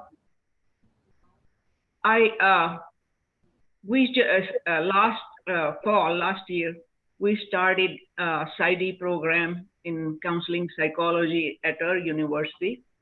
And we carefully reviewed all the rules of the board to make sure that our program is designed to meet all those, requirements, so our students can be a licensed psychologist after they get out of the program. So I don't believe that educational institutions are sitting there, just somebody designing a program so poorly so that people cannot be licensed. What they're doing is they have a program for specific license, not to cross license for have their students go, if they're being trained for counseling license, then go for a psychologist license or go for marriage and family therapy license, or social work. So I don't believe that there's too much error with the programs. I believe it's the individual students, they decide that they are not liking this work, or they want to enhance their work, just like this candidate wants to further work with the school system. Well, we have programs that LSPs do that, or school psychologists do that, and she wants that license also. So it's not the problem of the academia so big. It might be in some programs, a few, but not all the programs. So I just wanted to set that straight, that some tend to think that it may be the program problems. Thank you. Thank you, Dr. Singh. Dr. Landon. Ms. Shearhart, if you could, you did speak a little bit about the restructuring that's going on in the Houston area with the school district. Can you speak to that, and if there's any relevance with the the TEA having to come into Houston? Is there any relationship there with that situation? What I have noticed is more of a circling of the wagons, so to speak, with individual schools, and very mistrustful of anyone who is not deemed an expert or outside of their current school system. And what I'm seeing in the field is it's making it very difficult for families in particular who have children who are struggling in those schools to get the help that they need. And so when you say mistrustful, can you elaborate on that for us? Sure. I very rarely get any kind of approval to work within any kind of public school system. Occasionally I will get a cooperative teacher who will reach out to me initially. But anything beyond that is denied almost every time. Okay, thank you so much for answering that. Sure. Are there any other last questions, or we'll let Ms. Shearhart sum up or close with any parting thoughts for us? Ms. Shearhart, is there anything you'd like to close with that we should keep in mind when we deliberate on this? No, other than to say thank you, and I just appreciate your consideration. I do realize we, are doing a lot of splitting hairs over vocabulary and what equals a practicum and what equals an internship. And I do understand upholding the integrity of the license and why that is important. That was also one of the reasons I provided my resume as part of the materials for you to look at. I believe if you decide to issue me this license, I will uphold it with integrity, and also understand why the rule is the rule. Thank you, Ms. Shearhart. Okay, board. We've discussed it a little bit already. Any other who's got comments or discussion or questions?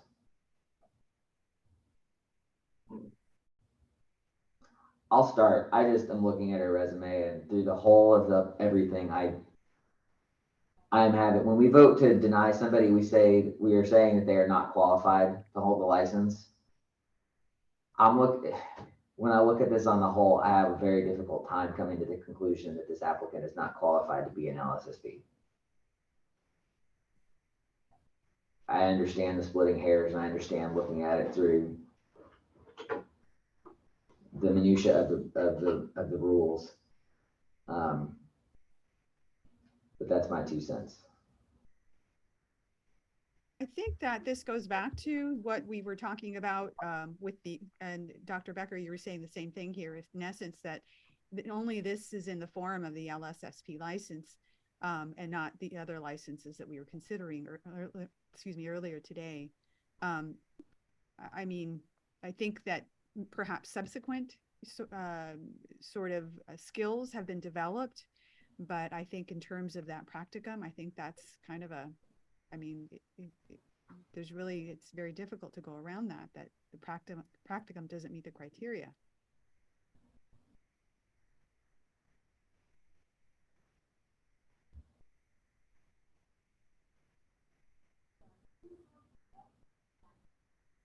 Daryl, can you summarize one more time the pieces of the rule that this applicant does not meet? Yeah, hold on just a second here and I'll bring it up for you.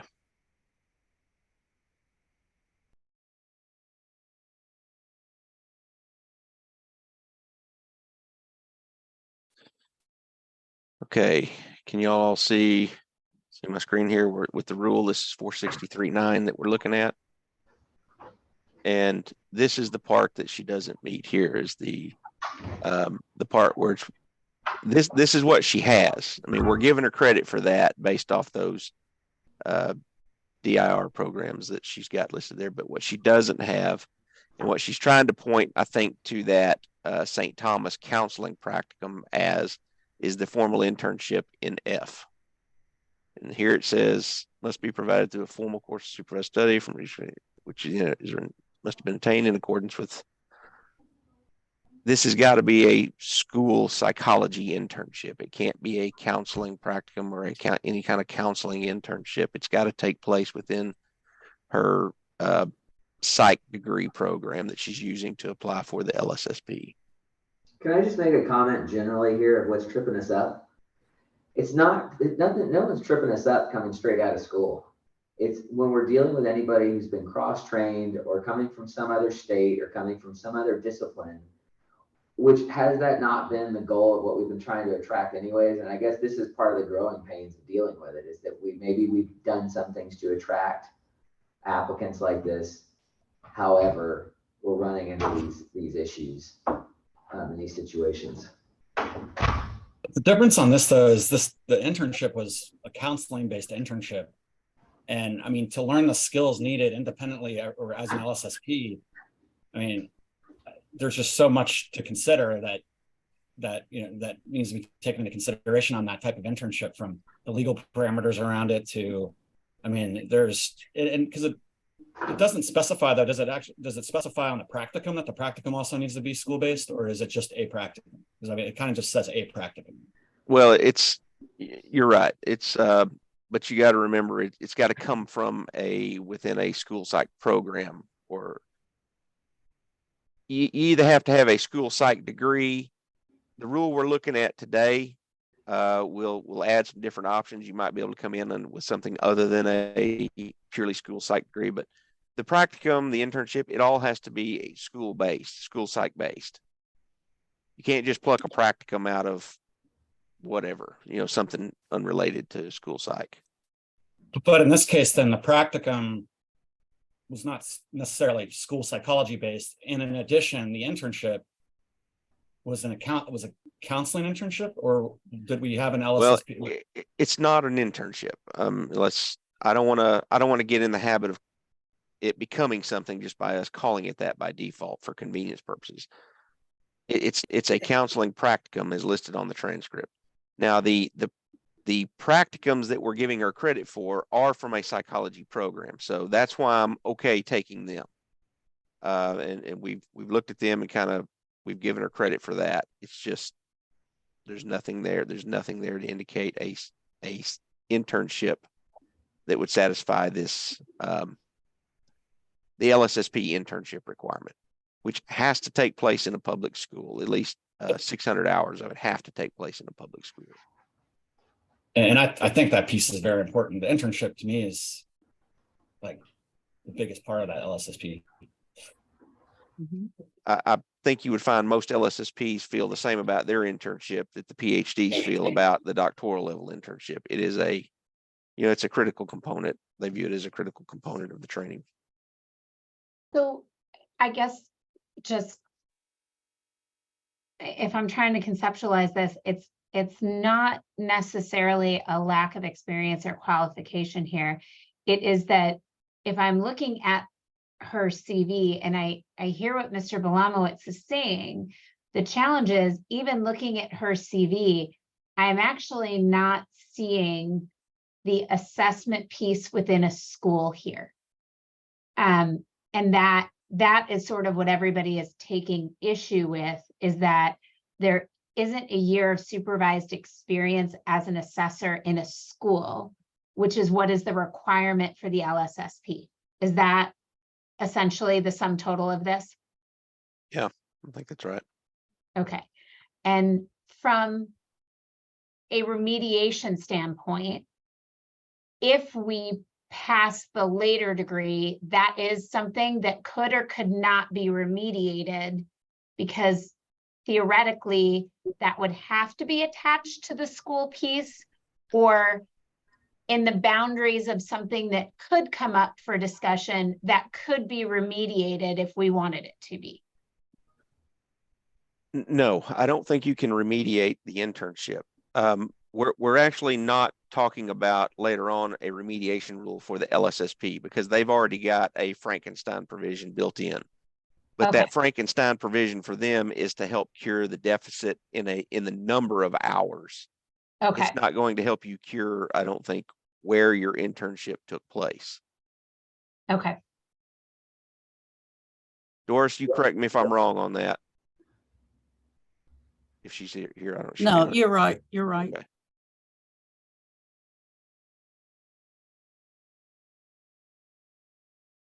All right. Further discussion? Is any motions?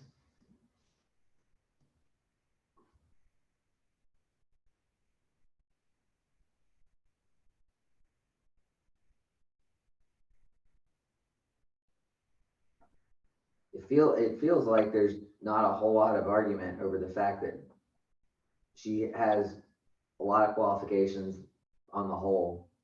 It feels like making it fit the rule is the harder part here. I move that since this candidate doesn't meet the rules of the board at this time, that the request be denied. I'll second. All right, it's been moved and second to deny. It's been moved by Dr. Singh, seconded by Dr. Cartwright. Is there further discussion? Hearing none, all those in favor signify by saying aye. Aye. Aye. Opposed, say no. The ayes have it. All right. Ms. Sherrard, I think you can tell by the attitude here, we take no joy in that.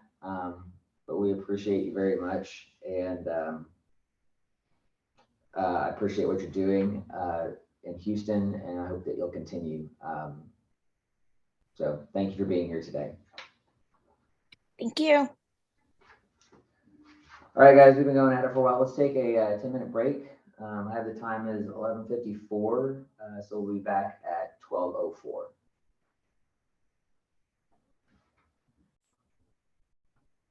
All right, begin.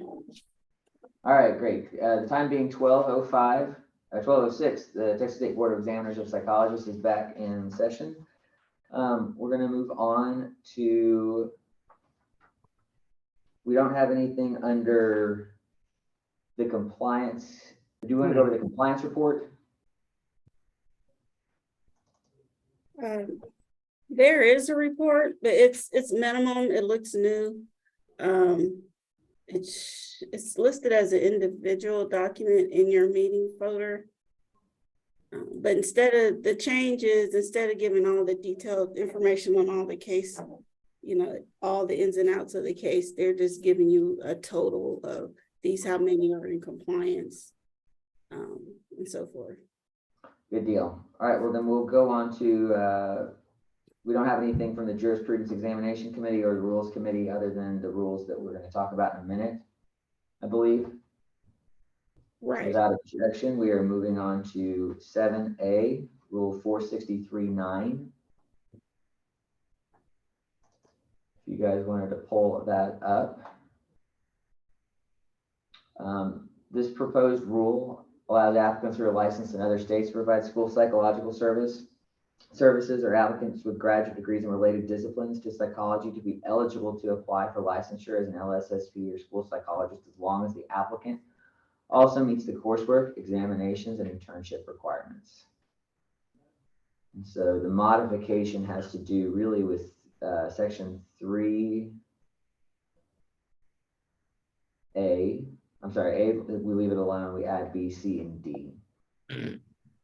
Staff, you guys have any comments on this, or board, any questions or concerns or comments? Remember, this is the rule that came out of that applicant we had, is either a board meeting or two ago, licensed in California to provide school psych, had a degree that was on the border of whether it was a psych degree. This rule was the directive to the Rules Committee was come up with something that will allow us to avoid that type of problem, difficulty getting that individual licensed again when they're a known quantity in a different jurisdiction. This is the product of that. And this sort of speaks to the beef that I had a minute ago that I was voicing, with the idea that we've got this patchwork of all sorts of different licensing regimes and education institutions from across the nation. But it is simply, if you look at like C here, the applicant is licensed, certified, or registered in good standing to practice school psych in another jurisdiction. If they were trained up in Illinois and licensed in Illinois, we're essentially saying that in this case, you've been working, you're good to work here as well.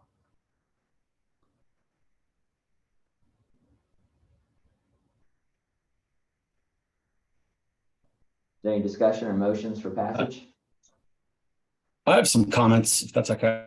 Let's hear it. So, first of all, just, after reading the rule, I really respect what the rule intends to accomplish. Obviously, we've talked a lot about shortage of LSSPs in Texas, throughout the nation. And, as a board, it's, I do think it's our duty to improve quality, availability and accessibility of care for children and adolescents, obviously. In schools, we know are the front line, early access to helping students suffering with mental illness and struggling with related disabilities. We have the ability to do that. LSSPs, school counselors, and a lot of other school professions are really in the best position to do that. Obviously, in a child's life at an early age, before issues get out of control and cause irreversible problems and things that, as we've seen on the news plenty of times, that's horrible. But as far as the proposed amendment itself, I just have some questions and potential concerns. Just wanted to talk them over with the board and with everyone regarding some of the basic criteria that would be necessary to ensure that the individuals applying for an LSSP in Texas that didn't come from an accredited program or program identified in the rule where it says something to the effect of a field related to school psychology, that they would meet the necessary requirements to practice as an LSSP. So like in the context of programs perhaps from other states that meet all the requirements, but just have a different name or title of a course or certification, but really they check all the boxes as far as the content required to practice in Texas as it stands, then I really don't, in my opinion, I don't have an issue for ensuring a pathway for them to become licensed as an LSSP here in Texas. It's just some of the other scenarios that I worry a little bit more about. And so, really, how do we ensure, based on the language in the proposal from points E1 through E7, that the evidence of graduate level coursework, which is what those sections cover, that the course transcripts, and it goes back to a lot of our discussion we've been having all day. So that the course transcripts do indeed adequately meet the criteria needed to protect the public and the schools they serve and competently provide services. So like one of the examples, and actually I'm glad Dr. Becker kind of brought it up in the previous discussion, but assessment. So section D4, how do we ensure that, and as it stands and how it's written, how do we ensure that assessment does meet the standards needed to diagnose children, specifically like monitor and plan 504 and IEP plans? As it stands, it just says psychoeducational assessment and socio-emotional, including behavioral and cultural assessment. But like, what if someone comes to us with like they've just done an assessment course on MMPI? And I love the MMPI, I use it all the time in forensic work, but it doesn't always apply to small children or in certain scenarios. And so like, I think one of the keys is really qualifying that coursework does meet in those transcripts, that coursework does actually meet the criteria of what is appropriate to make somebody competent in a school-based setting. And there could be completely unrelated assessment courses that have little to do with children or school-based assessment. But like this also goes for some of like the professional and legal issues that are really specific to schools and LSSPs in particular. So, things like, running ARG meetings where it's a legal proceeding where an administrator and an LSSP, are kind of bound to that in a legal framework. And also like you're dealing with federal law, folks that may not be as privy or well-versed, it can cause legal issues for schools. Also financial issues may arise from like, poorly written recommendations that could create a school district to have a considerable amount of expenses if it's not handled appropriately or within the special education sort of framework. The other area, and we've talked about like the practicum prior, but in just like, I don't know if there's a way to outline whether like the practicum can be school-based or it could say school-based, but I guess we've kind of already been talking about that. But I think, when you look at points F and G in the rule, I mean, I feel they're pretty clear regarding the supervision and the requirements related to experience in the schools. But, for me, the bottom line is that they meet the training requirements, then, I think we should allow avenues for them to practice as LSSPs in Texas. I just wonder if without clear guidelines, and I even noticed on the next rule that we're going to talk about, 463.8, they were a little bit clearer about what some of that coursework entailed and needed to entail for the LPA. And so maybe we could incorporate a little bit of that into it. And we can talk about that when we get there. But I just wonder without those clear guidelines, if the coursework that are needed, if those related fields of psychology could be incongruent to what's needed to practice safely and competently. And, and then also, in the way that it's written, would they inevitably be they would inevitably be denied if they did not meet the requirements. So, just further discussion on that. Also, just like how many applicants would we get from like, I guess, just programs that definitely didn't meet the requirements. But then I think it's just as long as it's clearly outlined that people know you've got to meet those requirements. That's a key too, to just make it clear. But those are just my comments about it. My initial thoughts, and just want to see what y'all's take on it is. And that's kind of where I stood after kind of processing it over and mulling it over for a while.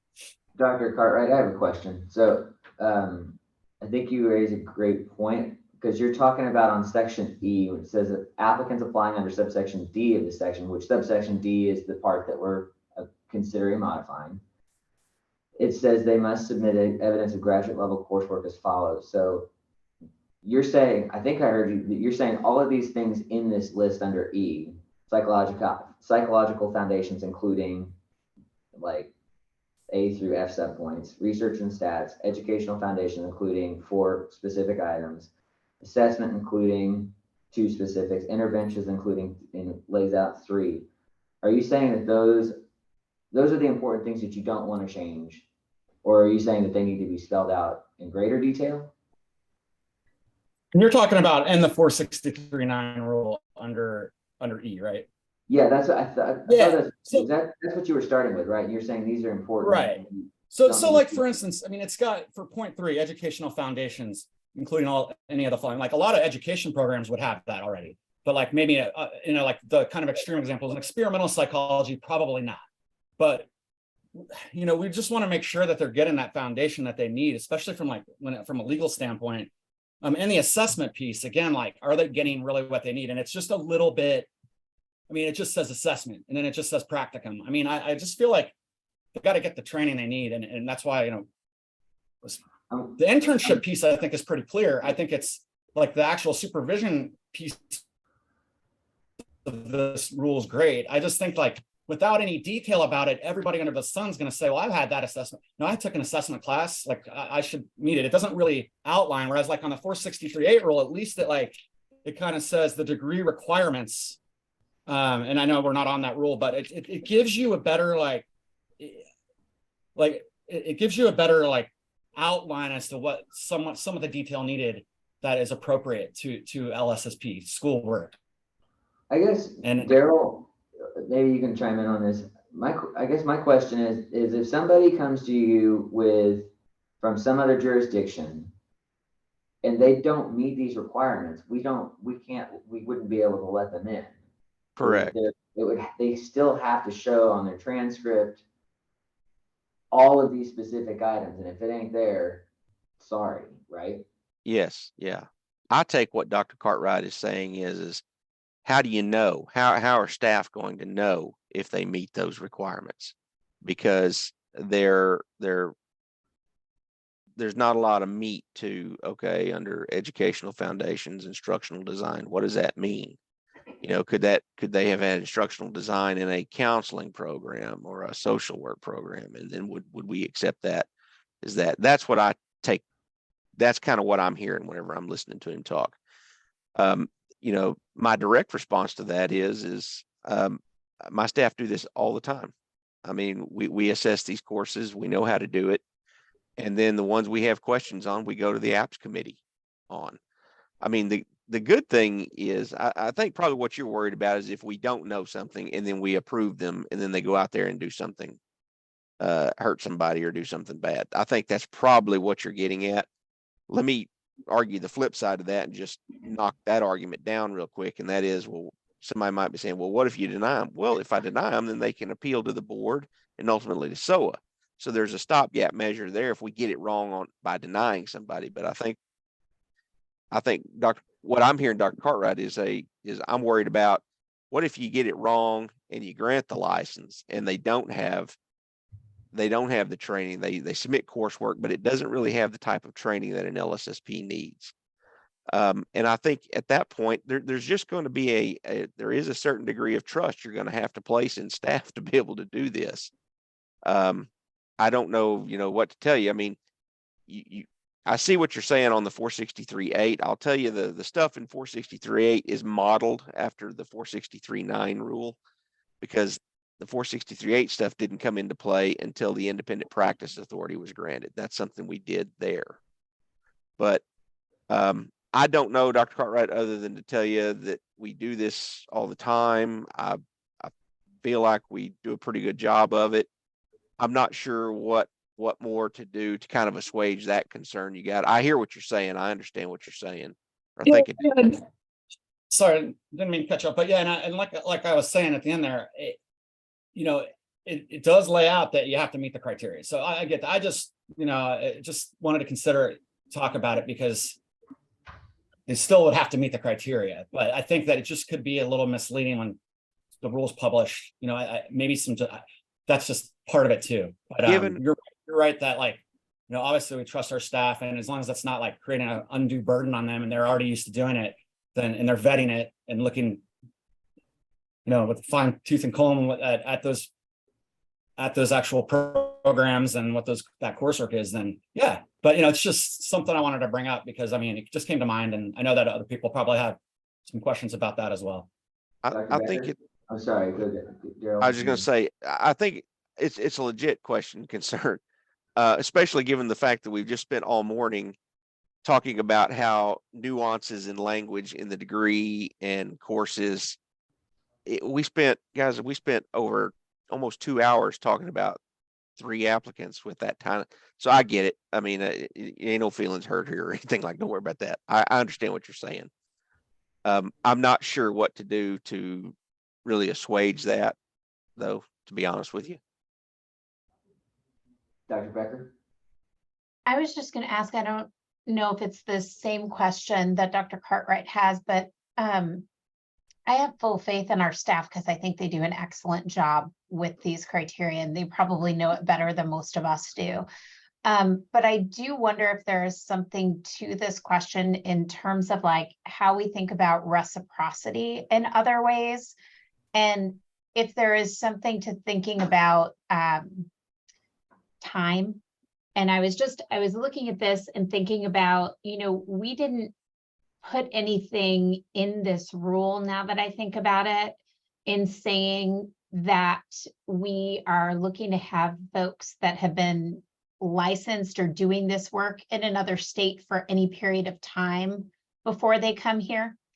And I wonder if they need to be practicing for a minimum of 2 years in this position before we just accept it as, bygones. Because I'm just wondering if someone who's held that graduate degree and practicing in another state for 6 months, if that's just an end around to our rules, is different than someone who's transferring here to extend their practice or is moving here or something like that. And if that doesn't speak to kind of the concerns that Dr. Cartwright is having, because that to me is different. It seems different as an end around to differences in what other states expect and what we expect versus someone who has been practicing this way and has a competency and is then bringing their competency to our state, right?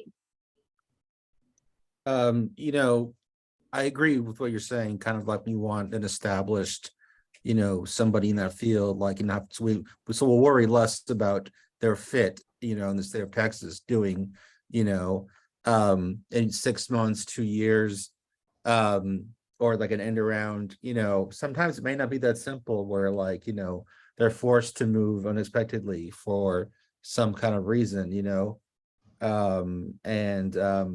so it's hard to put those kinds of things, and you might have a clinician for 5 years and they could be horrible also, so that I think is a difficult distinction to make, even more so than what we've already talked about.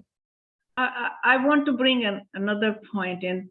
I remember last year or so, we had a person with transcript from India, and no, not transcript, degree from India, but she did not, the board allowed her to take the exam, but she would not produce transcript of any of her coursework. And at the time, it didn't occur to me to bring that up to her, but foreign degrees, many times, you can get degrees without making it even higher than B, without making equivalent to B grades. Their scoring system can be very different. So their transcript, especially from India, looks, if they were not good students, it would not be they have 3 divisions: first division, second division, third division. If you were in third division, you don't even get a job. Huh? So how about those individuals who may have degrees from other countries, not states? I'm more comfortable with states in the United States than I am from other countries. That may not be. How do you make sure you assess their qualifications? Because that can happen too. It has happened in for the psychologist license. It can happen for LSSP. I think some of that would probably come from those, like, I forget what it was called exactly, but I think it was actually that particular case you're talking about, like where they have the way to certify equivalence of the program or degree, and I know that our staff look at that. So I mean that would be a way, but I don't know if they do that with LSSP or like in the field of school psychology though. So that's a, I don't know. Daryl maybe can speak to that more. But. Yeah, the degree equivalency, that it, regardless what the degree is, those programs can determine if it's equivalent, if we're talking about a foreign degree. Right. But if we're gonna stay on this case, LSSP, I think that's what the rule we're debating right now is, right? Yes. Internationally, we may want to not deal with that right now. The difference is, as the rule sits right now, essentially it allows for the certificate program only. What we're talking about to go remediate and go back instead of getting a whole graduate degree. What we're talking about doing is adding it to related to psychology, so long as it meets all of these requirements in subsection E below, which we already discussed, or they were licensed and registered and certified in good standing in another jurisdiction, or within the previous 10 years, they were licensed in another jurisdiction with no disciplinary problems. And Dr. Becker, you raised a point. I actually want to come back to something you said about the idea that somebody trying to do like an end around. As a practical matter, I guess I'm having a hard time with that because what my fear is too is if somebody's going to have to stay in California for 2 years before they want to come to Texas through this rule, if they're going to be there for 2 years to get started, my guess is that they're never going to get here. But if they got licensed there, like, I feel like we should be able to consider them. So I think, John, the thing is that I think that if someone has the criteria to apply directly to our state based on their educational background, they can transfer to our state based on their education and apply directly. If they're looking to come on the licensure that they already have, and their licensure isn't the same, their educational background is different in the state that they're already in, I think that is where things are a little bit messier. Herman, you're not on mute. And I think that was kind of what I was thinking about is kind of some of the aspects that Dr. Cartwright was bringing up around the subsections of letter E in the background and the training, right? Because if an applicant meets all of that, they could go through the regular application process in getting licensed in the state of Texas. It wouldn't matter. Right, except, I mean, what precipitated this was a case where it did matter. But it was Daryl, was it California? Yeah, because something in California standards, like, I forget what it was, it didn't exactly comport, but I think we all pretty much agreed that this person was qualified. And this is the elastic that we need in our waistband to get this to fit. Right, and I'll point out, I think that person had been practicing for 10 years in the state of California. Well, the case in California involved an educational. We've had several of these, and before I even go further, all of the people, in my opinion, are qualified to work that we're rejecting. Okay, so let's just talk about qualified to work based on some technicality. And so then the lady in California had an educational degree with a clinical background, just like me. I happened to take enough courses that I qualified for a dual license, okay? And whether we reject somebody or not doesn't mean whether they're qualified to work.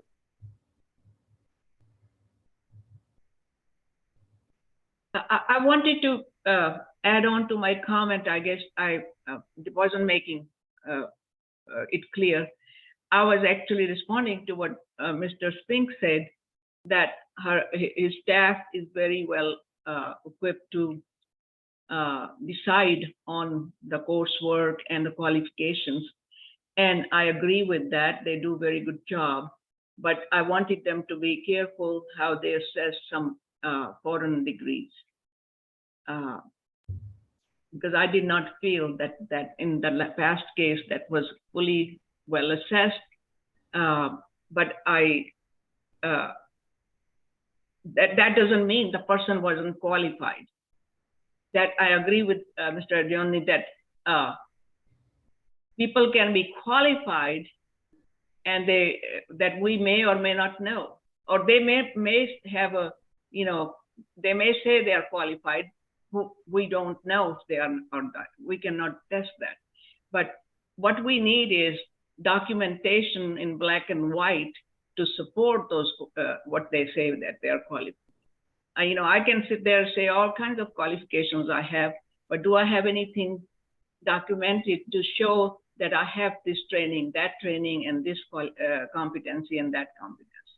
And so whole idea is to go with the documentation and the rules, and the rules are there in place to regulate, equitably. So we were just trying to do that. We're not talking about, we can't test something, somebody says they're qualified, and they're all the time on CVs, people put things, but they don't have any documentation to show that they have those credentials. So that's what the point I was making. Regarding Dr.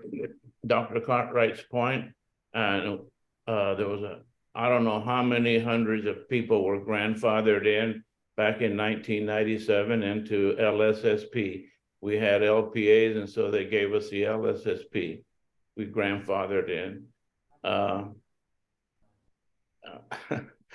Pardon me, but was I competent and was I qualified at the time when I entered? I'm not going to answer that question. Did I make a mistake and might I have hurt somebody along the way? I'm not going to answer that question either. All I'm saying is I'm here today and I'm qualified and I'm competent. There has to be some other way to assess the individuals that we're looking at. Texas is a rapidly growing state. My God, we're going to change the name of Austin to Little California or something. We're getting people from everywhere. Population is coming down here, so professionals are coming down here following them. This is not going to get any simpler. It's going to get more complicated.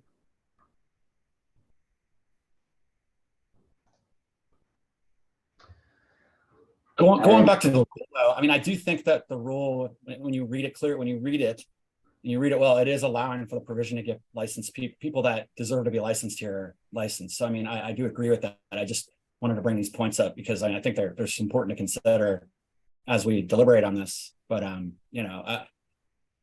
all for creating avenues for people to come, especially from other states that have been practicing for an extended period of time, or, at least we know they're competent enough that they've been practicing. Well, and I feel like this rule gives us that ability to do so when we hit a snag somewhere.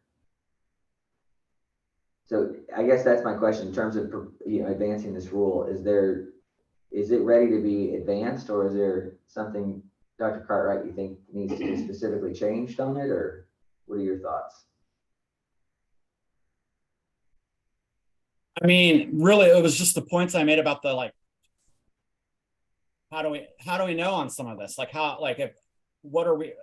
If we're saying assessment, and then, I mean, is there a specific requirement of the type of assessment? And I guess like Daryl was saying, I mean, you got to trust in the staff, but that they're vetting that and making sure that it meets kind of like basically those essentially NASP requirements for what's best practice in the field and what's safe for competent work and safety to the public. But I mean, the way it's pretty vague. So I don't know if there's a way to make it a little bit more specific just in like some of the criteria, but it's kind of been written this way all along. So again, I don't know if I'm just kind of circling around this, but that's just where kind of my sticking points are about it. But I don't know. Does anyone else have any suggestions regarding the actual like transcript piece, coursework piece? Because that's the only area that I have like the hold up on. I'll say this real quick, and then I'll like what raises eyebrows in me.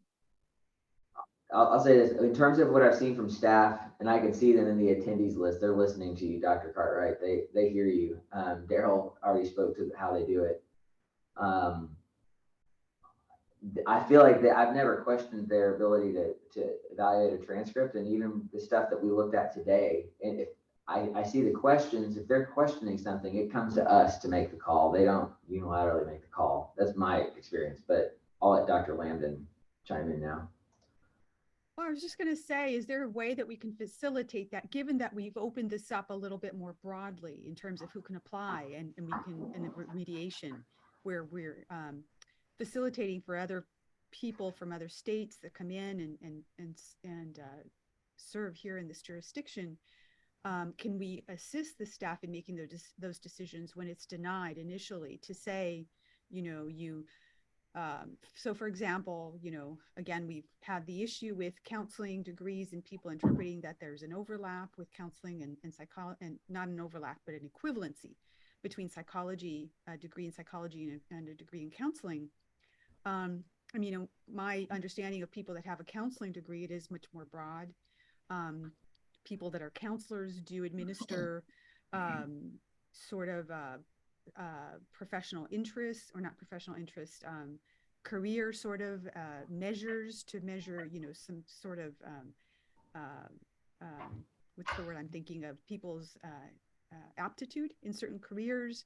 So that would be considered assessment. And I know that, of course, our staff is great and would catch those things. But would it be, because again, when there's a denial, just like in our cases today that we're considering, those individuals have chosen, in spite of the denial, they've chosen to come before the board. And here it is, it's coming up on 20 minutes before 1 o'clock, and we're kind of, have been dealing with these issues. Is there a way, to put it in a nutshell, where we can facilitate this? We can kind of add another component to it, to Dr. Cartwright's point, where we can make this more efficient. If there's a question, does it not already go to the applications committee to do exactly just that? Yes, the apps committee is the system in place. If we have a question, we just go to the apps committee. And so then, and then at that point, if there's still disagreement, it would come before the full board, whether or not the apps committee could get it together, and staff and apps can't get it together. Right. If we can't agree, it's coming to the full board. There's actually a BHEC rule that governs this, and it starts with staff. Staff go to their supervisor. If the supervisor can't answer it, it goes to the apps committee. The apps committee can't do it, it goes to the full board to decide these types of things. And that's the pecking order of how it has to go. How we're supposed to elevate problems that we don't know the answer to. Thank you, Daryl. And with that in mind, the reason why it comes to us is because they've exhausted all the criteria and the specifics, and they can't come to a conclusion because we have a human being here involved, and what we're doing here is assessing a human being. We're not looking at rules. The rules are very clear.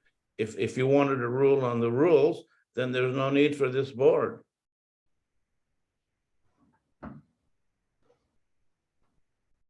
Thank you, Andoni. All right. Is there any other discussion? I feel like everybody's had a chance to weigh in on it. Herman? Let me say one thing. So I am on the applications committee, and I guess I would consider myself, since I'm the only licensee on the applications committee, the process works the way, Daryl's describing, and while though we have nothing like this specific situation has come forth where it was a, what is educational assessment, psychoeducational assessment. So that's the benefit of having us, and I think that right now the committee is comprised of myself, an LPA, and two public members. In the future, I would advise that more of the committee is made up of licensees, because if I've been concerned that if like a LSSP application came through, I'm learning what those requirements are the same time as the only licensee there. So to be, in order to really, this concern that everybody's describing, I think it would behoove us to look at the makeup of the apps committee in the future, just to make sure we have the most qualified and most knowledgeable people on the committee to make the decisions. Otherwise, we're just going to toss it all up to you guys. Fair enough. Thank you, Mr. Adler. Mr. Adler, how many applications are you reviewing as a board member, just individually? Like for you, It's a combination of that and study plans, where people are asking to take each LP continue, more than once, and so we get those probably the same amount, proving like their ability to retake it after they failed so many times. So maybe something comes up once every 2 months of one of those two areas. Some are simple, we rectify it by email. Some are less simple, we have to have a committee meeting. Okay, thanks. Yeah. Thank you. All right. Any further discussion, questions, comments? Impassioned I argument? have a question. I do have a Yeah. question then. Like, let's say we were to rework it a bit. Is that possible, or is it literally, do we approve now, or do we vote on it now? Or is there a way to rework it and come back like after rules reconvene and kind of reformat it like we did with the remediation? Or is it kind of like, do we just vote? Maybe we want to just go ahead and vote. But that'd be my question, just on process. I guess it went through rules already. Like, what would you suggest needs to be changed? I mean, to Dr. Landman's point, I mean, I don't know. I mean, all the points that I made, just specifying more of what some of those requirements must meet in terms of like from when it comes to assessment, or when it comes to, I mean, assessment's the big one, because like assessments, school psych programs are so heavily based on assessment. I mean, I know that there's a lot of programs out there that are more intervention based, but I mean, you're identifying, you're not diagnosing, you're not DSM diagnosing, you're doing eligibility requirements under 13 categories, totally different system in place. And so just understanding where those buckets fall, and that whole assessment piece to me is pretty important. Now, like school psych LSSPs can also do counseling in schools and things like that, but really the focal point is functional behavioral analysis, behavior intervention plans, and then the key is the assessment and qualifying for special ed or not.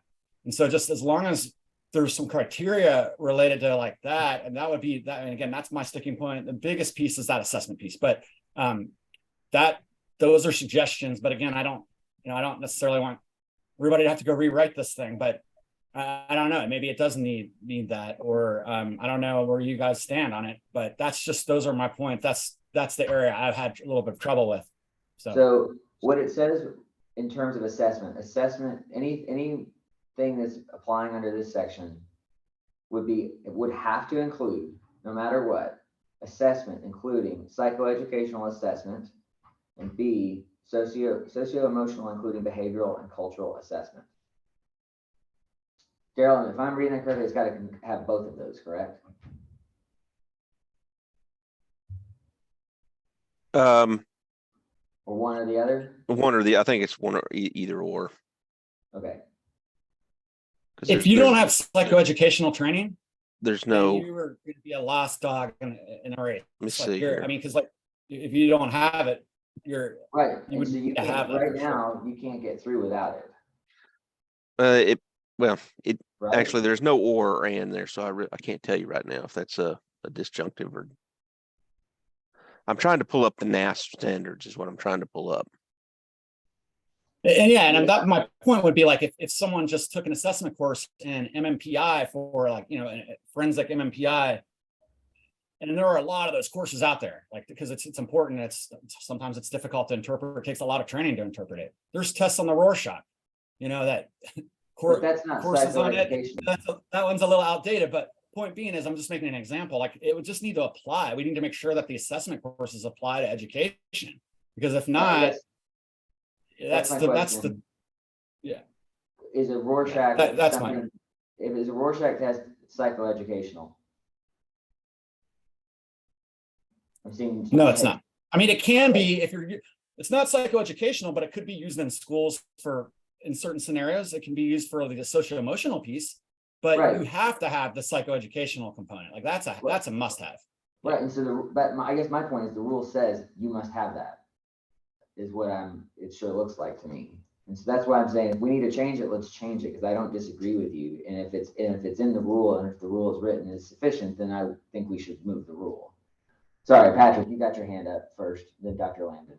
I was just going to answer your question. Both are required. The application actually asks you to list which courses meet both of those assessment requirements. So both of them are required.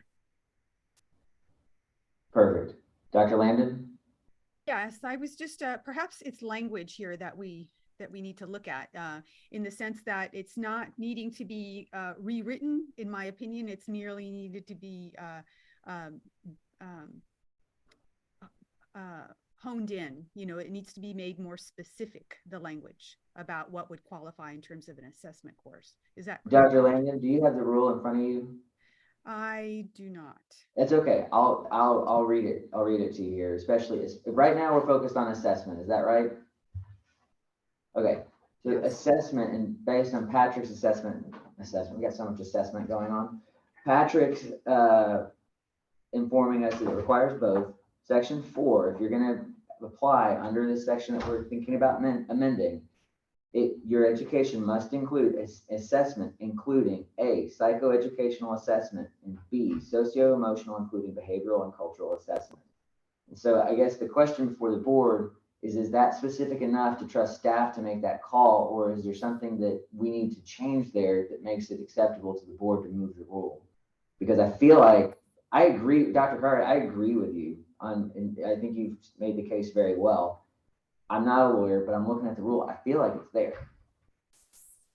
The one part that isn't there is the word child and adolescent, or school-based or child and adolescent. It says socio-emotional assessment. I mean, again, that goes back to my MMPI example. Like, it wouldn't apply. I mean, it's not going to help you. It will help you in schools. I don't want to say that, but maybe an adolescent later on, we can use an MMPI, but and there's different versions of it. But my point is that like we want to make sure that we're outlining that these are child-based course. This is child-based or child and adolescent-based coursework, student coursework, or assessment measures. I'm sorry, that we're utilizing, not just any assessment measure. We could be doing a parent stress index. Actually, that would be helpful for the parent. But again, when we talk about like the actual socio-emotional testing, we want to make sure it pertains to children and not, for instance, senior citizens or dementia. Like, I mean, there's a lot of things that can fall under these. When that word assessment's literally everything under the sun and the umbrella of every type of assessment measure you can imagine, and there's thousands.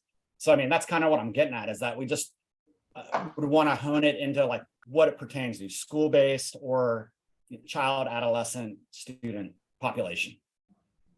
Patrick. The current child and adolescent development requirement is under the psychological foundations part of that rule. So if you look at E1, and then it lists out A through F, and then in E is child or adolescent development. And that again is a specific area on the application where they make them list all of those A through F coursework that's supposed to meet that specific area requirement in education. So there is something already about child and adolescent development is the point I'm trying to make.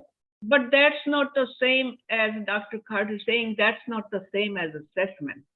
Child and adolescent development courses are very different than the child adolescent assessment courses. So I would suggest, I don't know if everybody has the rule up in front of them. I would request that everybody get the rule up in front of them, 463.9. If there's anything specific that anyone feels like needs to be changed on this, please speak up. We've had 2 rules meetings over this, and this is the product of it. We've been talking about it for 45 minutes now. If we need to send it back, would it be helpful to share the rule and to show it on the screen? It's in everybody's materials. So, okay. You know, to Dr. Cartwright's point, you know, and again, Patrick, I take your point in terms of development. Child development is just the development of, you know, all sorts of things, physical, emotional, cognitive development to understand your population. in terms of the school setting. But assessment is specific to, assessing all of their strengths and weaknesses on a cognitive, intellectual, socio-emotional, not necessarily personality, but in terms of learning, all of those things. And we have a wide sort of picture right now. We have a wide field in terms of assessment. So to Dr. Cartwright's point, somebody could be coming in and, to give you an extreme example, perhaps specialize in a geriatric population, but as long as they meet all of the other criteria, they can come in. Right now, the way that's written, they technically have training and assessment, but they don't really know how to assess a population that is in the educational system.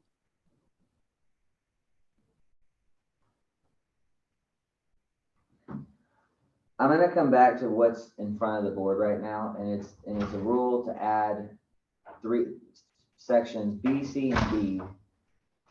The section E and 1 through 7, listing all the educational requirements are there.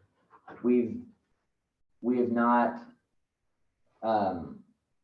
debated changing those until now. Again, if there's a suggestion on what needs to change, and if it's not substantial enough, we can move it. If it is, I guess I take it back. Are we proposing this? No. So there's a lot that we could do to wordsmith this right here and now, but I would really suggest a specific motion to change what it is that you feel needs to change, or we need to move it or table it.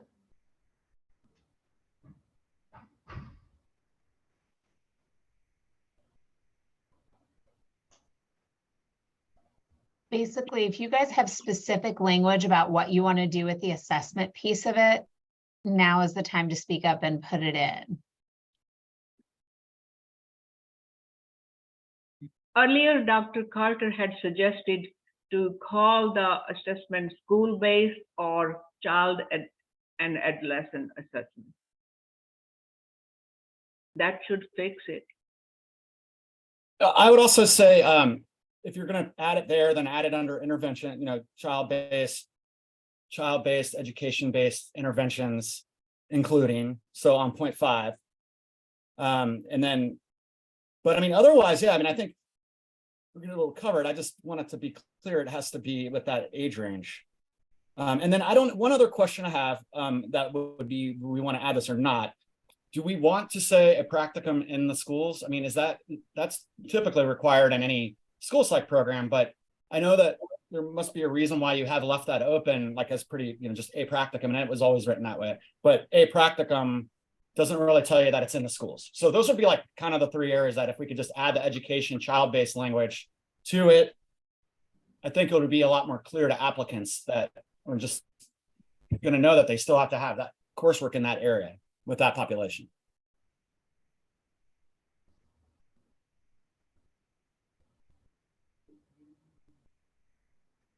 So, are you wanting me to actually put in what?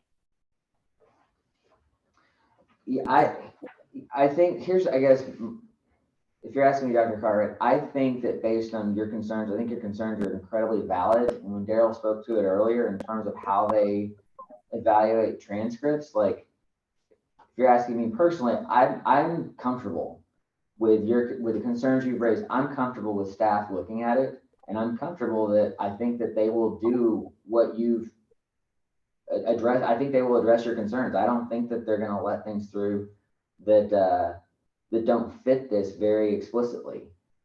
But so far, no one's moved this forward. Again, we've talked about this extensively in rules. We had some different ideas on how to approach this, and we went with this one, which was a little bit more constrained. So again, if there's another way that it needs to be constrained or identified to your satisfaction, yeah, I'm shooting. I don't know what that is exactly. And so, yes, if you have an amendment to how this should be proposed, yes, we would need something specific. But we spent a lot of time on this, both in the committee and then now. And I don't feel like we have any clarity on what would make it palatable. And so I guess that's the thing. If there's something here that makes it palatable, I think the board's ready to hear it, or we need to be making some decisions on this as it sits. What if we just added the words child and adolescent before 4 and 5? That or school-based. So John, you need a motion for covers that, it, you know? right? Yes, we need a motion Okay, to so modify. you just need to I make a can't motion to modify. Yes. And then also, hang on, Daryl, we need to make sure that this is not running afoul of having like to repropose, as long as we don't think it changes it too drastically, which I don't think it does, but. Well, you're proposing this for the first time. Okay, so it doesn't matter. So we can No. So you can just say propose it and make these modifications to the draft and say, you don't need a motion to amend this and then propose it. Just say propose it with these changes. That's what we would need, but we need something specific that somebody wants to advance this rule or not. Okay, I make a motion to make the following changes to Rule 463.9. And Dr. Cartwright, you mean you want to propose it with the following changes to the draft? Yeah, that's what you're saying. Okay. Yes, sir. And can you tell us what are those changes specifically? I think under point 4, under the piece that says assessment, I think you're fine by just adding school-based assessment, including, so not a lot to change, but it just makes it a little more focused on that population. Hang on, read that as you would like it typed. Or child and adolescent based. I don't know. I'll let the other PhDs chime in, and Mr. Adler if they have suggestions on it. I'm just thinking school-based assessment. So like under 4, you would just add school-based assessment in front of assessment, in front of the word assessment there. Okay. Diane, So I'm going to share my screen so that they can see me typing this up. Oh, okay. Yeah, that's what I thought we were doing.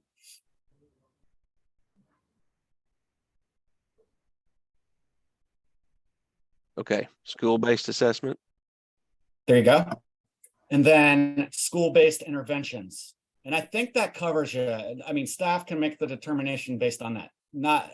I feel like, honestly, that's probably going to be helpful. What are your all's thoughts? Do you guys want to, while we're doing it, anyone else have any other suggestions? And maybe under professional, that's fine. I think you can. Do we want to say a practicum in a school setting? Because that's typically going to be in a. I want to make sure that the training pertains to school. Well, that would make it more streamlined with what the changes you've just made in 4 and 5, adding school-based there. Just a school-based practicum. Yeah.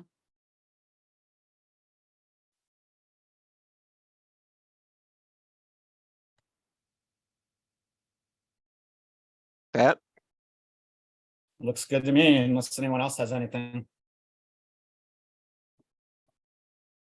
And can you just, for my education, like kind of briefly say which defines school-based for me? Or have you already done that? If you have, I apologize.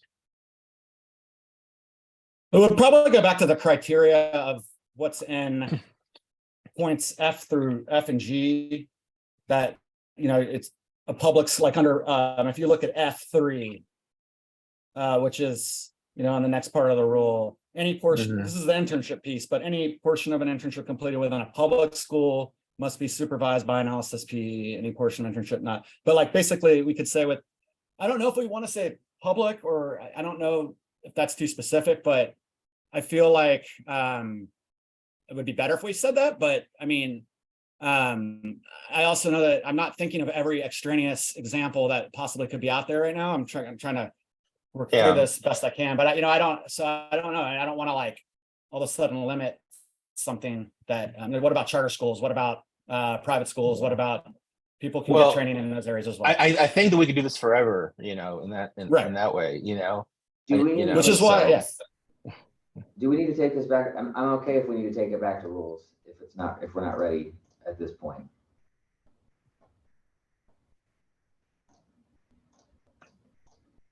This is why it's just difficult to do this on the fly in the big board meeting. And if we need more time to discuss it, like, I'm happy to take it back. 'cause I'd rather get. I'm happy to do it either way. You asked me to do it, so I'm trying to work with you on it. Okay. So I mean, yeah, we can take it back to rules, or I feel pretty comfortable with how it's written right now. Okay. But All right, well, there's other people on the board that I would like to hear. Keep going then. Keep going then with the what else are we? Could we vote on the changes that he has suggested and see if everybody is going along? Then we should be done with it. Okay. Could we possibly say K through 12 and take out public schools? K through 12 schools.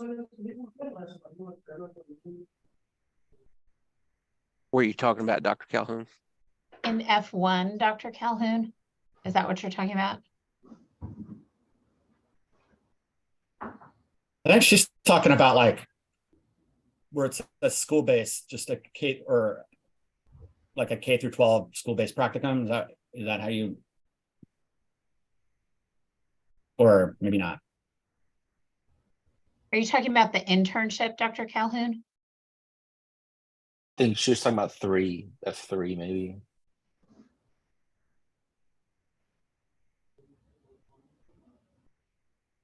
She may Still not there. be. She may not be able to hear right now. Well, that can't be changed, can it? I mean, licensed special school psychology at this point serves in public schools. Well, they can practice in private schools as well. One thing, one of the reasons I think public school is in there is because IDEA is the controlling law in the public school system, which includes charter schools.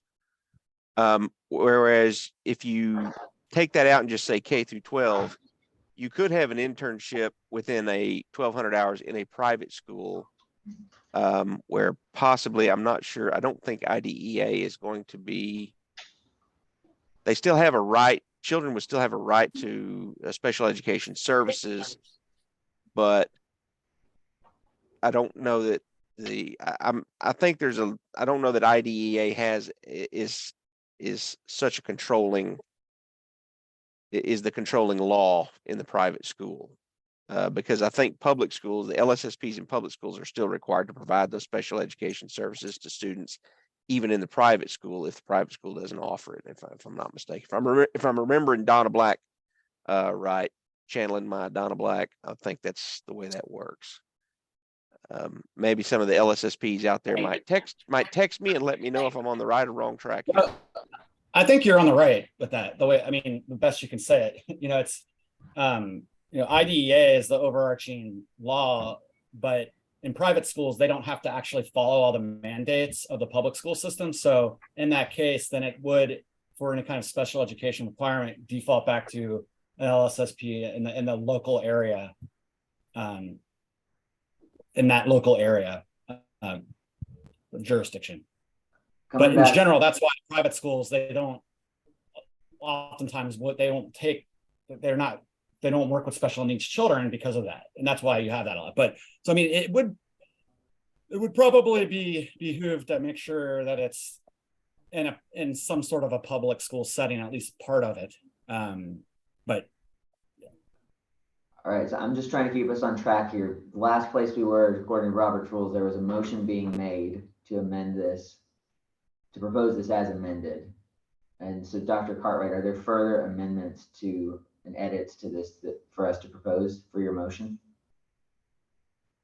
I'm good with this as it is if everyone else is, I think. Okay, so the motion is on the floor right now to move this forward with the edits that you guys can see on your screen there. Is there a second? I second it. All right, it's been moved and seconded. Is there further discussion? Okay, hearing none. All those in favor signify by saying aye. Aye. Aye. Opposed, say no. The ayes have it. Thank you guys for the conversation. Dr. Cartwright, thank you for the edits to help move that forward. Really, I do appreciate it. I'm sorry if any impatience is kind of, I'm just trying to keep us on track here. I totally understand. It's appreciated. So I just wanted to note that. Okay, so now we're going on to 463.8. discussion on petition for 463. Excuse me, can you hear me? Yes. Yes. No.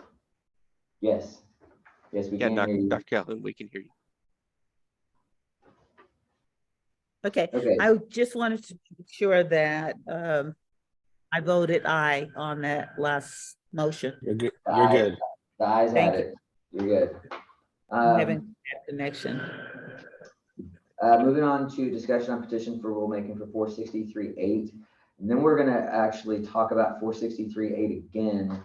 Daryl, will you help clear this up for us? Because we were talking about this earlier. We have a petition that essentially was running parallel to the action we were already taking. So can you just clear that up for us real quick, Daryl? Yes, the OB petition for rulemaking that's coming up, it asks for the same thing that this proposed rule change will accomplish.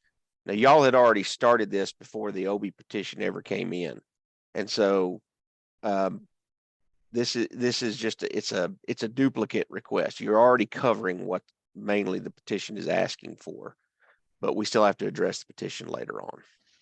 The way it is on the agenda is the discussion for the petition is now. So do we need a motion to deny that before we take up the actual rule that we're working on? Is that right? Well, you can put it after the rule if you want to. Okay. All right. So then we're going to go ahead and talk about 463.8 as we were moving it, correct? Yeah, I would do the rule first and then the petition later, because okay, cool. the rule change makes the petition moot. Got it. And so for those following along at home, we are taking things one step out of order here. So this is pending adoption to be sent up to BHEC. Correct. You had four comments on it. Two of them were from Obi, the petitioner for the rulemaking. So obviously she's in support of the rule change.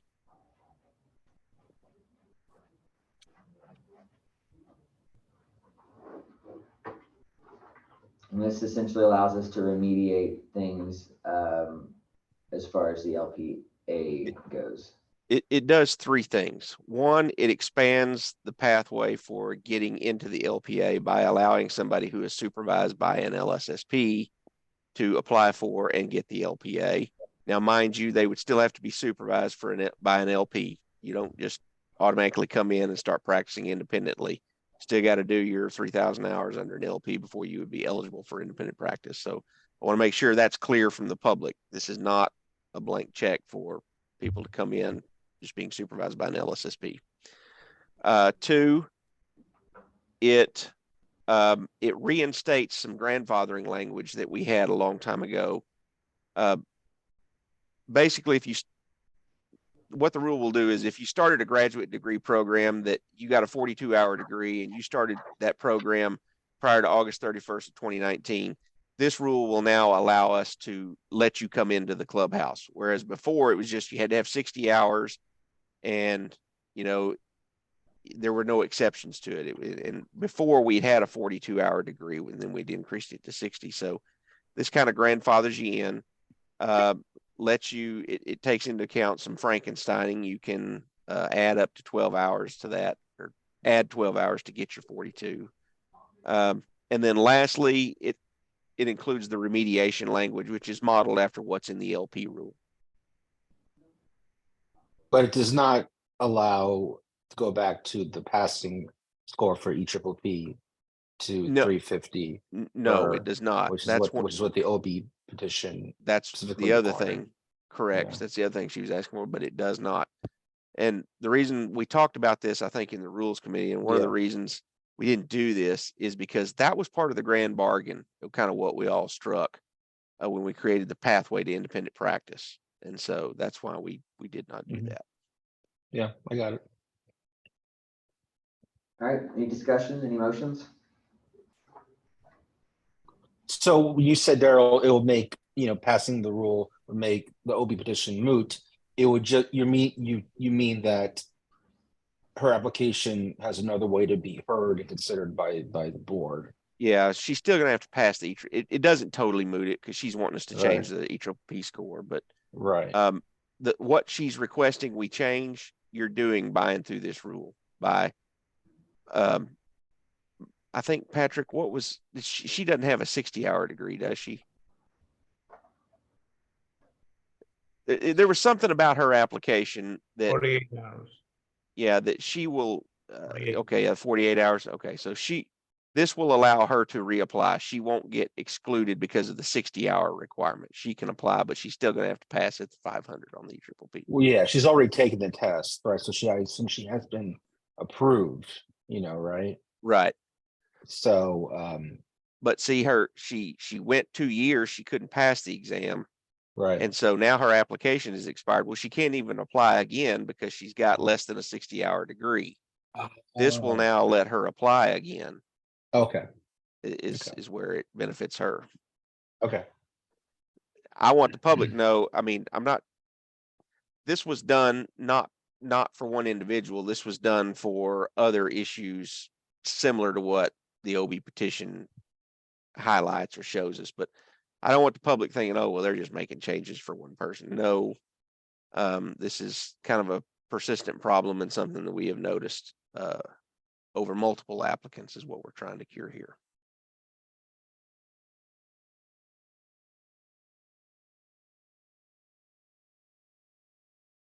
I make a motion that we gladly accept 463-8.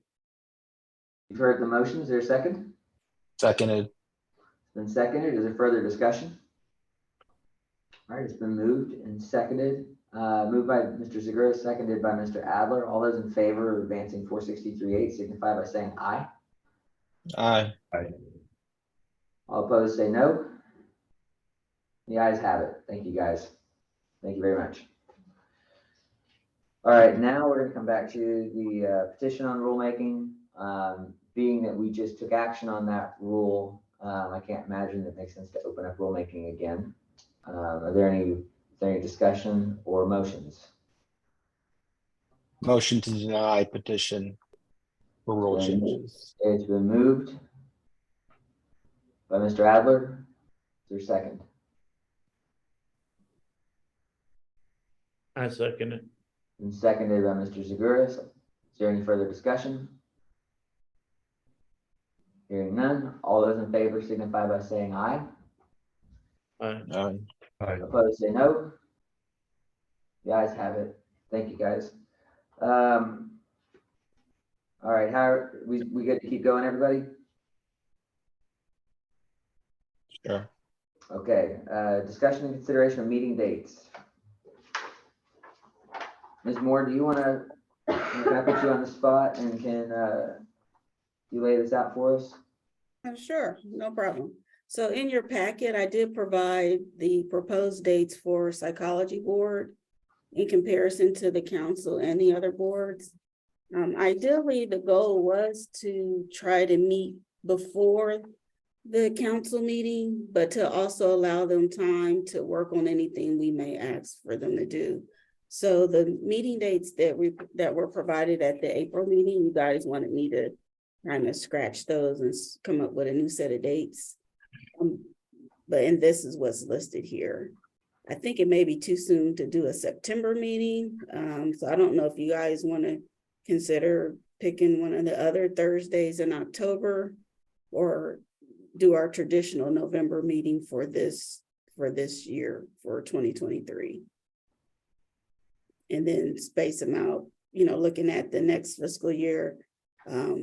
If we go to the 3 meetings a year, see if that spacing works for you guys.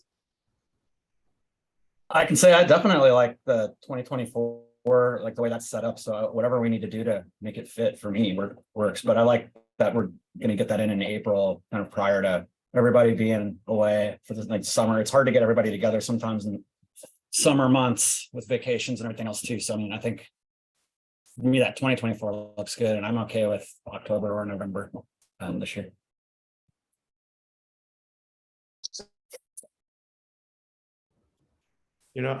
I'm in favor of the 3 meetings a year as well. We can always have an emergency meeting if the need arises.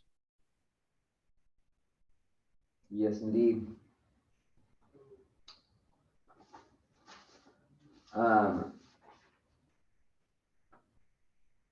Ms. Moore, what do you need from us in terms of a motion to approve?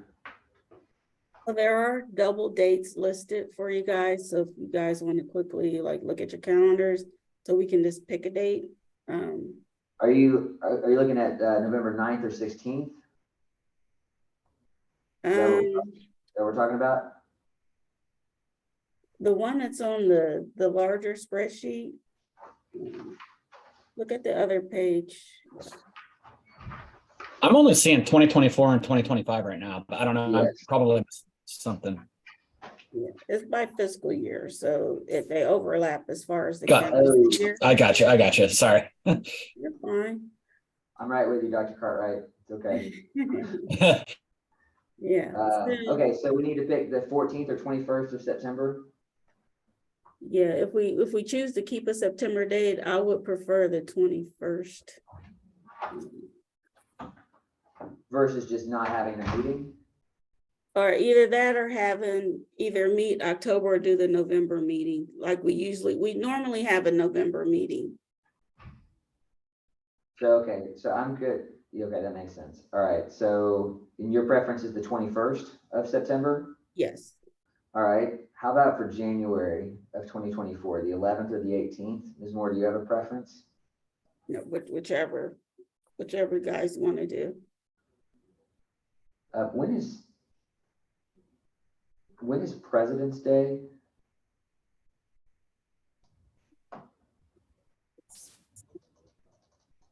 Ask Siri.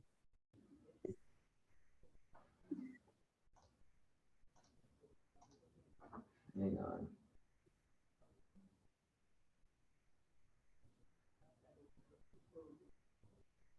Is that in It's February? the 15th. It's the MLK holiday is on the 15th of January. Oh, that's what I'm thinking about. Okay, so Maybe the 18th was, you guys good with that? 18th is good with me. That way people can have a long weekend if they need to, vacation or whatever. Can we rotate, because I have a standing meeting on the third Thursday of the month, and we keep doing that. It's okay. I'll figure it out. So what are we thinking for January? We keep picking the same weeks.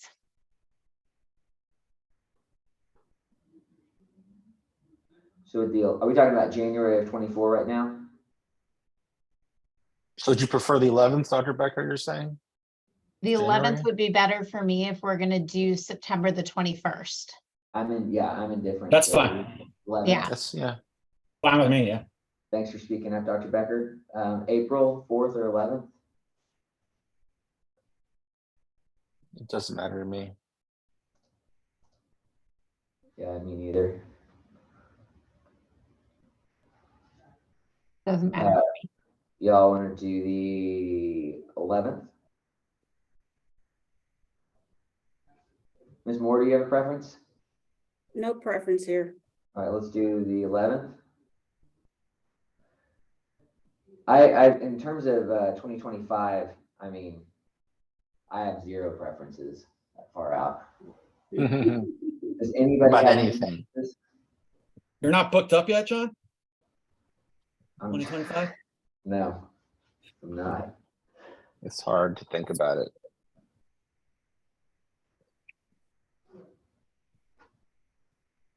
Y'all want to do September 19th, 24, January 23rd or 25, and then April 10th? What about Dr. Becker's meetings? Oh, yes, yeah, so Dr. Becker, help me out. As long as we're not consistently doing the third Thursday of the month for all three of them, I'm good. Hang on a minute here. Because that pulls me out of a required meeting that I run for a quarter of the year. Okay, hang on a minute here. That's my issue. September. Maybe the 12th of September. Let's do the 12th. Yeah, let's do September 12th of 24. January, hang on a second here. 1, 2, 3. Let's do the 23rd is the 4th Thursday. You said the 3rd Thursday, Dr. Becker? The third did. Thursday is the issue for me. Okay, then 1, 2, 3, 4. Okay, let's keep it on January 23rd then, because that's Okay. One is fine. I just can't do it 3 times a year. I think there are 5 Thursdays in that January. So yeah, the 23rd is the 4th Thursday. And then April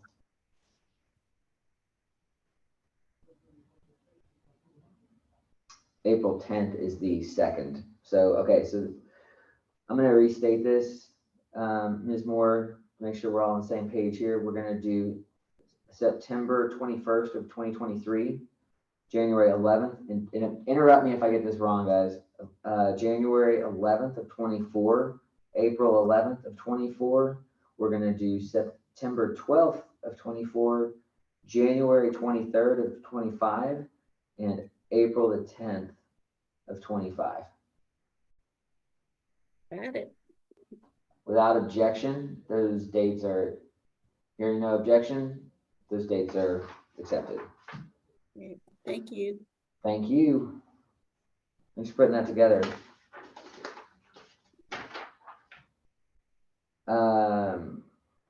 Okay, EPPP Part 2. I feel like if we let ourselves, we could talk about this for hours. I'd love to kind of go around the horn and get, well, I don't know, Daryl, do you want to lay any of this out or ahead of having a discussion or? I mean, we talked about it quite a bit earlier Yeah. on with the report from the mid-year meeting, so I don't have anything else to add. Yeah. Does anybody else have anything they want to add on this? I'll just say this. ASPPB stands of it's adopt or no test. I mean, we use their test because it's, I think, probably the best test, and everybody uses it. But I'm not convinced that every state's happy with this. To my knowledge, there's been no actual vote taken by ASPPB membership on this. It's simply been a decision made by the board of ASPPB. So I'm not sure what the power of the membership is to have any opinions on this. But a one-size-fits-all approach by ASPPB is not a governmental agency. They are a board made up of boards. And the thing that I've heard lacking in the discussion is, number one, what problem is it solving? Like, what problem do we have that we're, in terms of risk to the public or licensing issues of people getting through that shouldn't be practicing without it? And to Dr. Becker's points earlier about the cost. And so if we have to explain to the ledge and to the governor's office and to our licensees of why we're adding this additional cost and this additional burden and this additional hurdle to get into the profession, I'm sitting here shrugging my shoulders as to what problem are we solving with it. And so I don't know if ASPPB has heard that yet. I feel like I've asked that question. I don't feel like I've gotten a sufficient answer. So that's my 2 cents on where we are with that. I think the flip side of that, though, is that I don't know that anybody is super comfortable with the idea of not having a licensing exam.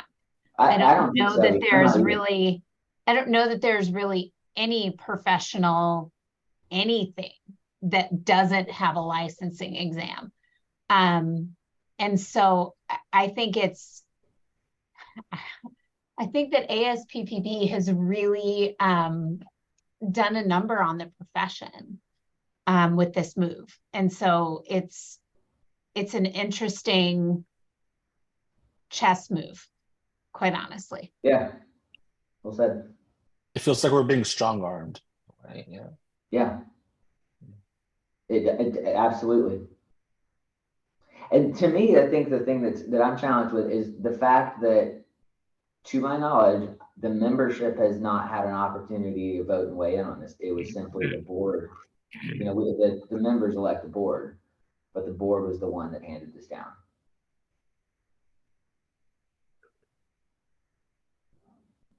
So, I don't want to cut anybody off. I'm going to make sure everybody has a chance to weigh in if they have anything else to say on that. Okay. Hearing none, we've got the Office Attorney General opinion regarding the council's authority to adopt a rule authorizing the use. I'm sorry, I skipped 10. Discussion and consideration of letter requesting modifications to a licensing contract. Is everybody good to still keep going, or do we need a 10-minute break? All right, hearing none, we'll keep going. Daryl, do you want to lay this out for us and give us some history on this? I think Dr. Cartwright had his hand raised. Oh, I'm sorry, Doctor. Thank you. Sorry, Right. Dr. Cartwright. Yes. Just need to make a quick comment about this next thing coming up here. I recently spoke with this licensee, and I do not want any part of my conversation with this licensee to influence the deliberations or decisions of the board. Therefore, I'm recusing myself from any discussion or vote regarding the agenda item, and I'll just mute I'll mute and take my video off as well. Okay. And we don't, yeah, we're still okay on quorum with that. So, okay. Daryl, you want to lay this out? Okay, yeah, Dr. Mancuso had signed a licensing contract agreement with us back in, I forget when it was, several years ago. And basically the gist of the licensing agreement was Dr. Mancuso, he would only work in multidisciplinary teams type systems, settings where there was a multidisciplinary team or a structured environment, i.e. not solo practice, not on his own. And this was done in order to make sure that Dr. Mancuso had, nobody wanted to lose the services that he offers or provides. And we felt like this was a good way to ensure that he could continue providing services in areas that needed those, while also helping to assuage any concerns that we had over just maybe temptations or areas where his practice, his practice might be a little, not his practice, but maybe he might be a little tempted to sway from professional standards or ethics. And we wanted to just make sure we didn't leave any of those types of temptations on the table for this individual. So we negotiated with his attorney at the time, and you guys have a copy of the licensing contract there with you. And one of the components of that licensing contract was that if you ever wanted to change it, he's got to come before the full board and kind of lay out the reasons and rationale for why he wants to change it, and then just discuss it with y'all. And it is completely within y'all's discretion of whether or not, of how and if you decide to modify this licensing agreement. Just to be candid, the individual had some disciplinary history with us in the past. I don't know if that's in your packet, but obviously it wasn't like a revocation or anything like that. But that's kind of how we got to where we were with the licensing contract.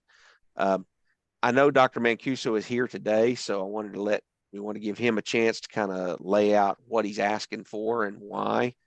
One thing I will caution Dr. Mancuso about, and kind of the board about, is in your materials, there is an expunction order that relates to some criminal charges. Let's not talk about those. And Dr. Mancuso, while he's free to talk about whatever he wants to in it, I would just, this is just kind of professional courtesy, if you will.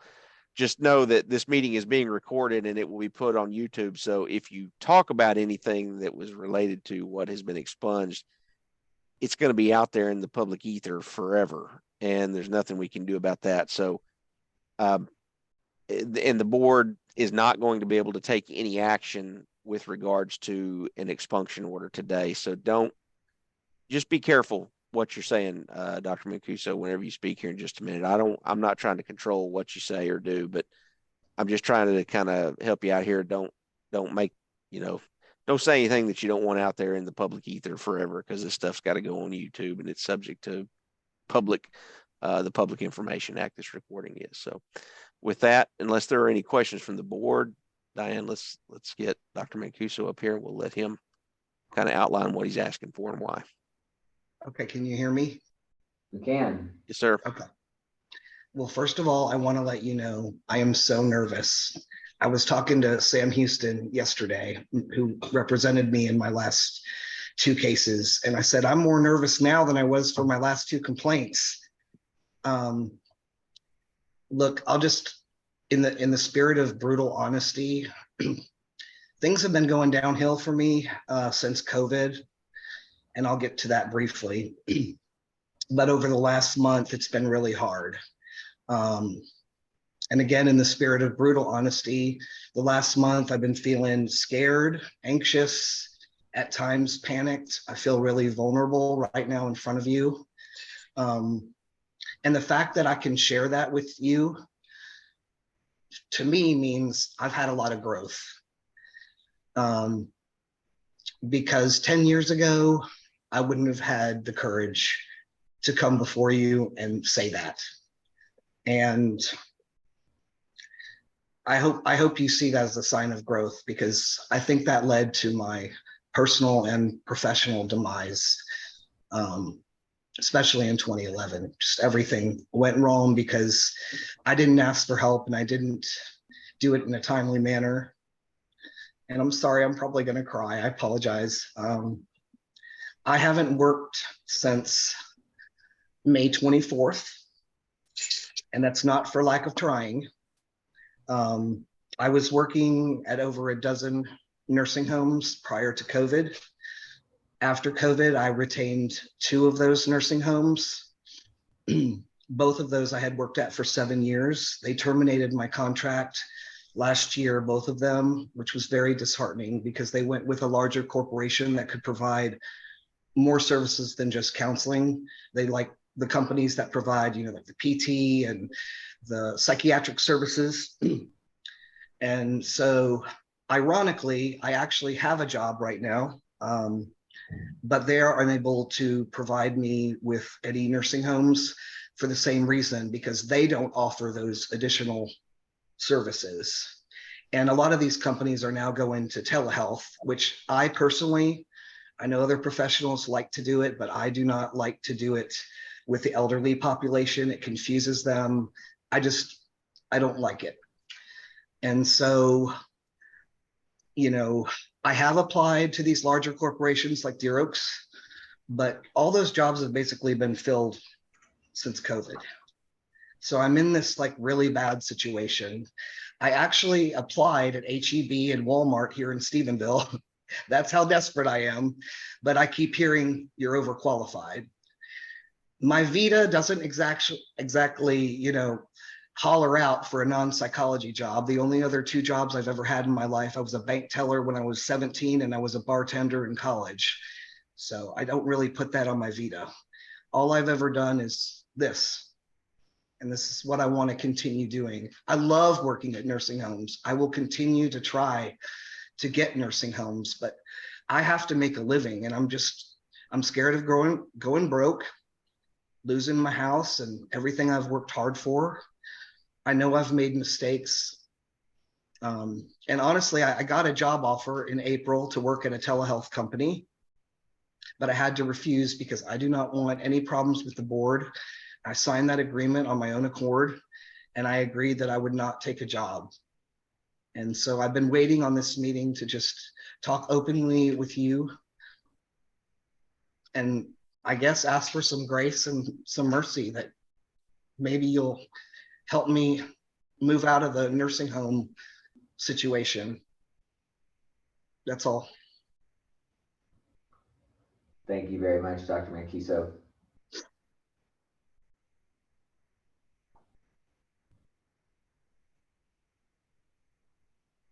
Are there any questions from the board for Dr. Mancuso? If anything you can do to help me would be great. I won't let you down. I have a question, Dr. Mancuso. I'm a little confused. I understand that your heart is in working in nursing homes, but you don't particularly like telehealth with that population. Is that right? I really don't. It's very confusing to them. I don't know how familiar you are with that, but what happens is when you do telehealth, they have what's called a facilitator that brings the tablet around. Well, first of all, that confuses them with the tablet. And I know the facilitator is there to help them because they don't understand the technology, but then it becomes not confidential. And so then they're scared of talking. And the minimum requirement for Medicare is you have to meet with the patient for 16 minutes. It's hard enough to get, an elderly person to talk without the tablet and the facilitator there. So that's just my personal thing. Other professionals love it. I don't like to scare the elderly. Yes, I'm not sure. I was looking at the agreed order and I don't recall seeing anything, and I understand your preference for working in a situation in a milieu that has a multidisciplinary sort of team. I think that would be, a positive sort of environment for you to work in just by reading some of the materials that were provided in our packet. But I mean, I think we'll talk about this a little bit further, perhaps in a few minutes, but perhaps, given that you want to stay away from telehealth with that particular population and the fact that you have been offered a job in telehealth, I wondered if you could perhaps sort of do a combination, maybe not all telehealth with the elderly, or, just do some combination that you're willing to consider in terms of delivering services.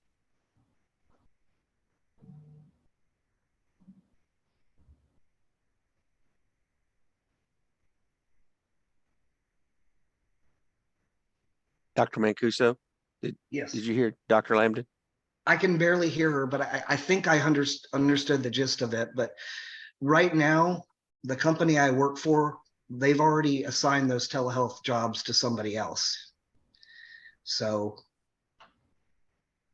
I do have a job offer to work at I had one. I refused it because of the board order, but I would be able to work at a telehealth company if you guys allowed me to.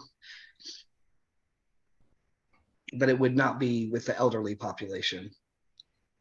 But the company that did offer me the job, they said that there is, other professionals there to consult with, and they have like a review that the clients do every week. So there would be a level, it might not be multidisciplinary in the sense that you think of, but there would be a level of protection. And I would do supervision every week if you wanted me to do that. Mr. Spinks, I wondered if you could elucidate to that as far as the limitations of this agreed order, or perhaps some of our counsel. About whether the licensing contract would preclude any kind of telehealth? Yes. Yeah, I don't think it does.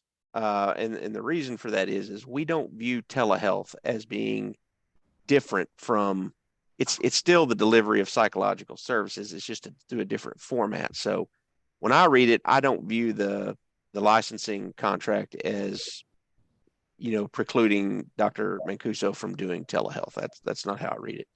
I respect the fact that he kind of taken the belts and suspenders approach, taking the cautious approach and approaching this, but I don't think it precludes it. I really don't think the contract would require any changes to allow for taking a telehealth job. Patrick, did you see it differently?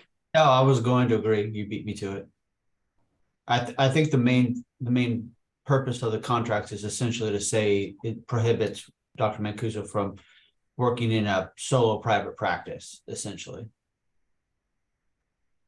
And you're saying telehealth for the general population, not just elderly? Just telehealth in general. Okay. Well, I wasn't sure and I didn't want to make a mistake. No, I understood.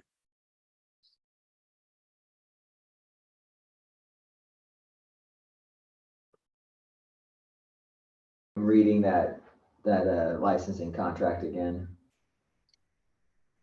Yeah, because what it essentially, Gerald, can I read excerpts of this licensing contract? Yes. Yeah. Yeah, it's simply, this licensee agrees to continue to only provide psychological services to patients in the same or similar settings. Sorry, I skipped the first sentence.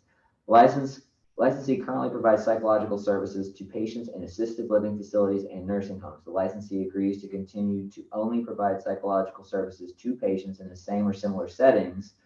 And further, the licensee specifically agrees to not provide psychological services to patients outside of these settings. And it is the intent of the board and the licensee and through this licensing contract to ensure that the delivery of all psychological services by the licensee occurs exclusively within a multidisciplinary team of healthcare providers and delivering services within a highly structured and regulated setting, such as assisted living facilities and nursing homes. So yeah, I don't see the methodology of how those services are delivered as being excluded either. And it also spoke to the intent of the board, that while I don't know how you specifically limit it, we did a good job, I think, of explaining describing a multidisciplinary team, highly structured and regulated settings. We used words that I think were pretty descriptive.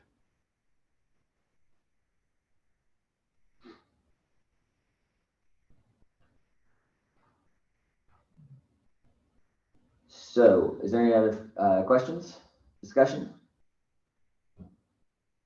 Dr. Mancuso, we might come back to you, but I'm gonna let the board, let's see if they want to discuss any more, and then we can come back to you.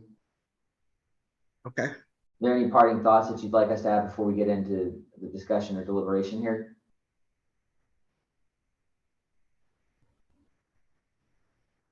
Dr. Mancuso? So it's my understanding that as long as it's a multidisciplinary situation, that I am okay to practice. I am not wanting to go into solo practice. That is not my intention. I messed that up before and I don't intend to do that again. Right. You got to be in a multidisciplinary team type setting where it's not just going to be you making the call. You're going to have other people participating in the decision making, so that if something happens, that team will catch it before the problem escalates into a ethical standards breach. Is kind of the goal behind it. I do want to point out, I mean, it also does say that the licensee is agreeing to continue to only provide psychological service to patients in the same or similar settings. So I felt like Dr. Mancuso was asking something there that was broader than that, but I think that the agreement pretty well speaks for itself. Yeah. So do we need to reword it or no? Well, I guess that's what we're discussing today, what you've asked us to do. I don't have a clear request of what specifically you would like modified yet from that, except that you're asking for an accommodation. So maybe that's a great place to leave it. Do you have a specific modification that would allow you to do something outside the bounds of patients in assisted living facilities? Yeah, I felt like that line, sorry to interrupt you.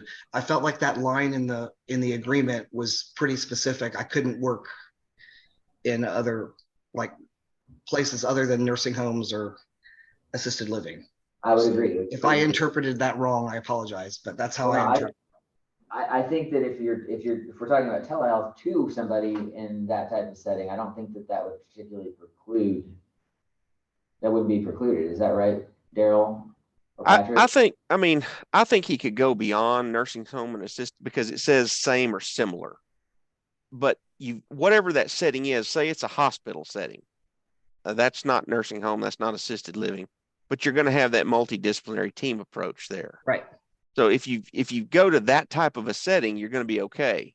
Now, if you go to, maybe a one horse show practitioner, I don't know that that's probably going to run afoul of the agreement. Gotcha. Where I think it becomes a little fuzzy is if what you're looking at doing is maybe a mid to larger size clinical practice or something where you're going to have other practice. I don't know how the board would feel about that. That's starting to venture a little far afield, but it might still be a similar setting. Yeah, there's just not a lot out here in Stephenville. Understood. All right. I'm going to turn it back to the board.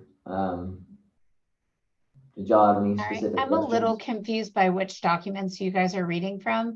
Dr. Mancuso, is supervision required of your practice currently? No. Okay. The agreement, and this is me going off memory, so it said that if I went back into private practice, I had to have a monitor. But what I did is I agreed to work at nursing homes. So I never had to have a monitor. Is that what you're reading? Yes, that's what I was confused by, the monitoring and the supervision, and it wasn't clear to me what exactly that all meant. But with the multidisciplinary team, you do not need a monitor or supervisor. Not that I am aware of. Is that correct? Okay. That's correct. Yeah. I am little confused. Can you please, Dr. Mancuso, specify to me what exactly that you're asking for, what kind of practice that you are specifically asking for the board to consider? I have gotten kind of confused.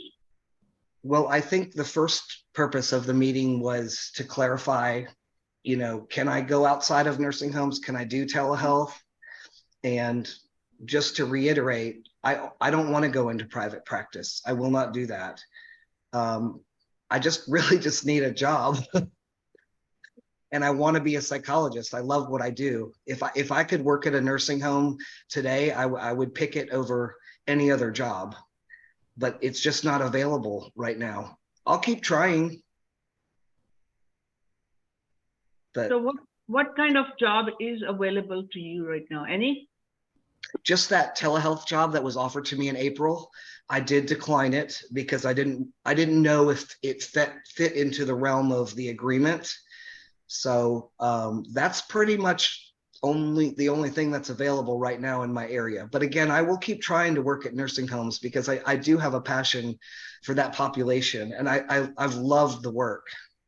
So is it telehealth to hospital, or telehealth to nursing homes, or telehealth to who? I'm sorry, I couldn't hear you. Is it telehealth to nursing homes or telehealth to some other population? It would be like the general population, not the elderly necessarily. You telehealth just to anybody who's looking for psychological services. Right. Okay. But it wouldn't be in that multidisciplinary type. You wouldn't have that multidisciplinary team to rely on, though, would you? Well, the way it was described to me, and I can do some more research and get back to you, but the way it was described to me is that they have a bunch of professionals that you can consult with, and they have a team that regularly asks clients for a review of you, and they keep track of that. And if there's any problem either on the client end, they don't feel comfortable, they just find them a new person on that telehealth. Or if there's somebody I don't feel comfortable with for whatever reason, then they refer the client to somebody else. So there is some level. I don't know if it's what you're looking for, but it's not just me being in some solo group. I mean, some solo practice by myself. I mean, the way I look at it, take the telehealth part out of it. Doesn't matter where it's telehealth or in person. You're not really working with a team that's going to be actively reviewing one another's work. It's only if you consult them, and then if somebody conducts an audit of your services or a review of then I don't know, to me that's not a multidisciplinary type approach, because you don't have that active interplay. It's more on demand interaction than it is kind of baked into the practice. So yeah, to me, I don't feel like that would meet it, but that has nothing to do with the telehealth component of it. That's just, I'd feel that way whether it was in person or telehealth. Yeah, I feel like to do that, I feel like we would need to modify. That would require a modification of this. Yes, that would. Okay, I'm confused because before I thought you said telehealth was okay. Telehealth, what we were saying is telehealth on it as a mode of delivery in itself is fine, because we're not making a distinction between the method of delivery of the services, whether it's in person or not. If you're giving, I think if it's telehealth within a multidisciplinary approach to nursing homes or in a hospital setting or some other setting that is substantially similar to what we had already agreed to here, it's not the telehealth part of it that's the issue per se. Right. Well, I don't know that I can find that here. Well, I know I can't because I've been trying.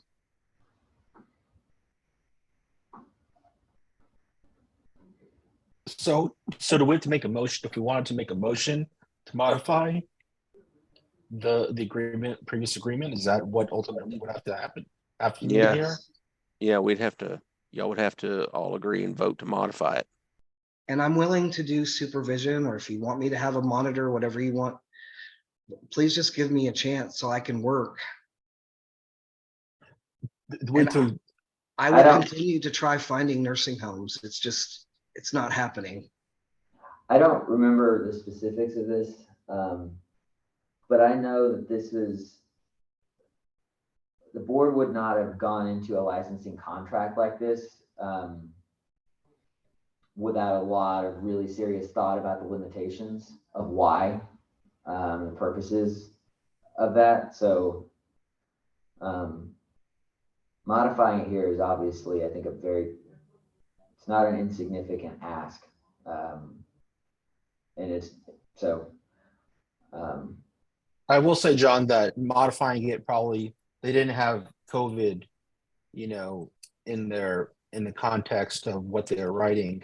So I think that's the point Dr. Mancuso is making, is that a totally unpredictable event, happened to all of us and affected this practice, which I think it probably affected every single one of our practices, if we do. So that's where I feel like it gets more credibility, is that, and how it's affected his livelihood. Just saying. Daryl, this would have been essentially settled and talked about with the ISC process. Is that right?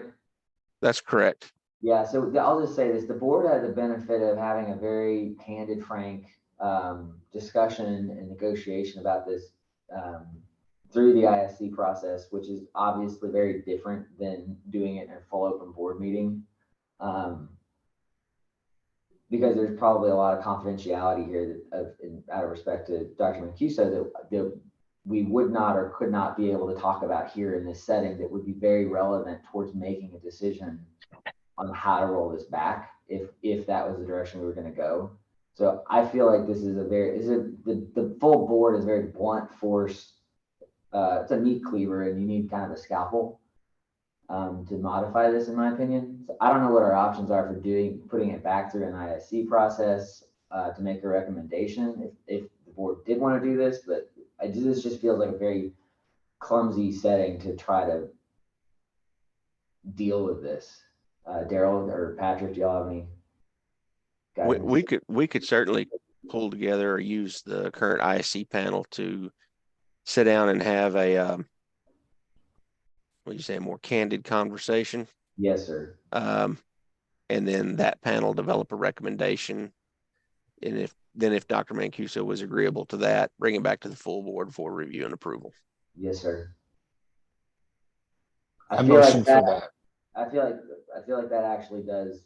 Dr. Mancuso gives him his day a little bit more, and then also allows the board to actually do a better job of it. So Mr. Adler's made a motion to send it through an informal process, ISC process. Is that the motion? Send it through an ISC? Does that work that way, Daryl? Yeah, we'll just send it to an ISC. Just send it to the ISC panel. Okay, it's been moved for review and recommendation.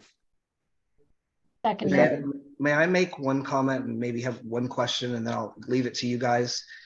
We've actually, well, Mr. Adler, would you pull down your motion for just a second?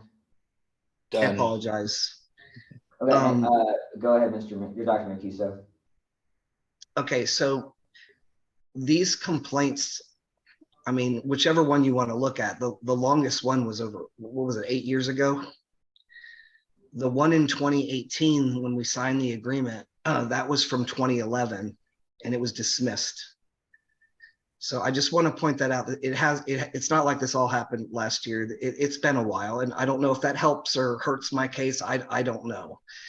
And to Dr. Becker's point earlier, being the confusion about the monitor, it was worded, if you go back into practice in the next 2 years, you need a monitor.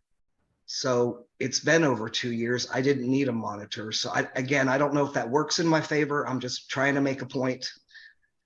So. Yeah, I will just say you've not needed to monitor, but you've also been severely constrained in where and how you're able to practice by agreement. So your point's well taken, though. Okay, thank you, Dr. Mancuso. All right, so Herman, do you have a motion? I motion to take Dr. Mancuso's case back to an ISC panel for further deliberation on this request. It's been moved. Is there a second? I'll second it. It's been seconded by Mr. Zaguris. Is there any further discussion? All those in favor signify by saying aye. Aye. Aye. All opposed say no. The ayes have it. Thank you very much. Thank you, Dr. Mancuso, for being here. Thank you so much for hearing my case. Thank you. You bet. Do we need to go over this opinion? We talked about this at the BHEC meeting. Daryl or Patrick? Nope. Already done. Rules passed. And we had the authority to do it. Yeah. Any specific recommendation items for the next meeting? Hearing none, you can email me or staff anytime to get those on if you think of something. And with that, my desk is clear. The motion to adjourn? Motion. Been moved Second. and seconded. And without objection, as long as nobody objects, this meeting is adjourned. Thank you very much, guys. Bye, everyone. Bye, Have a everyone. good afternoon. Bye, everybody. Cool. Have a Take good one. care. Take care. Bye-bye. Be safe. Bye.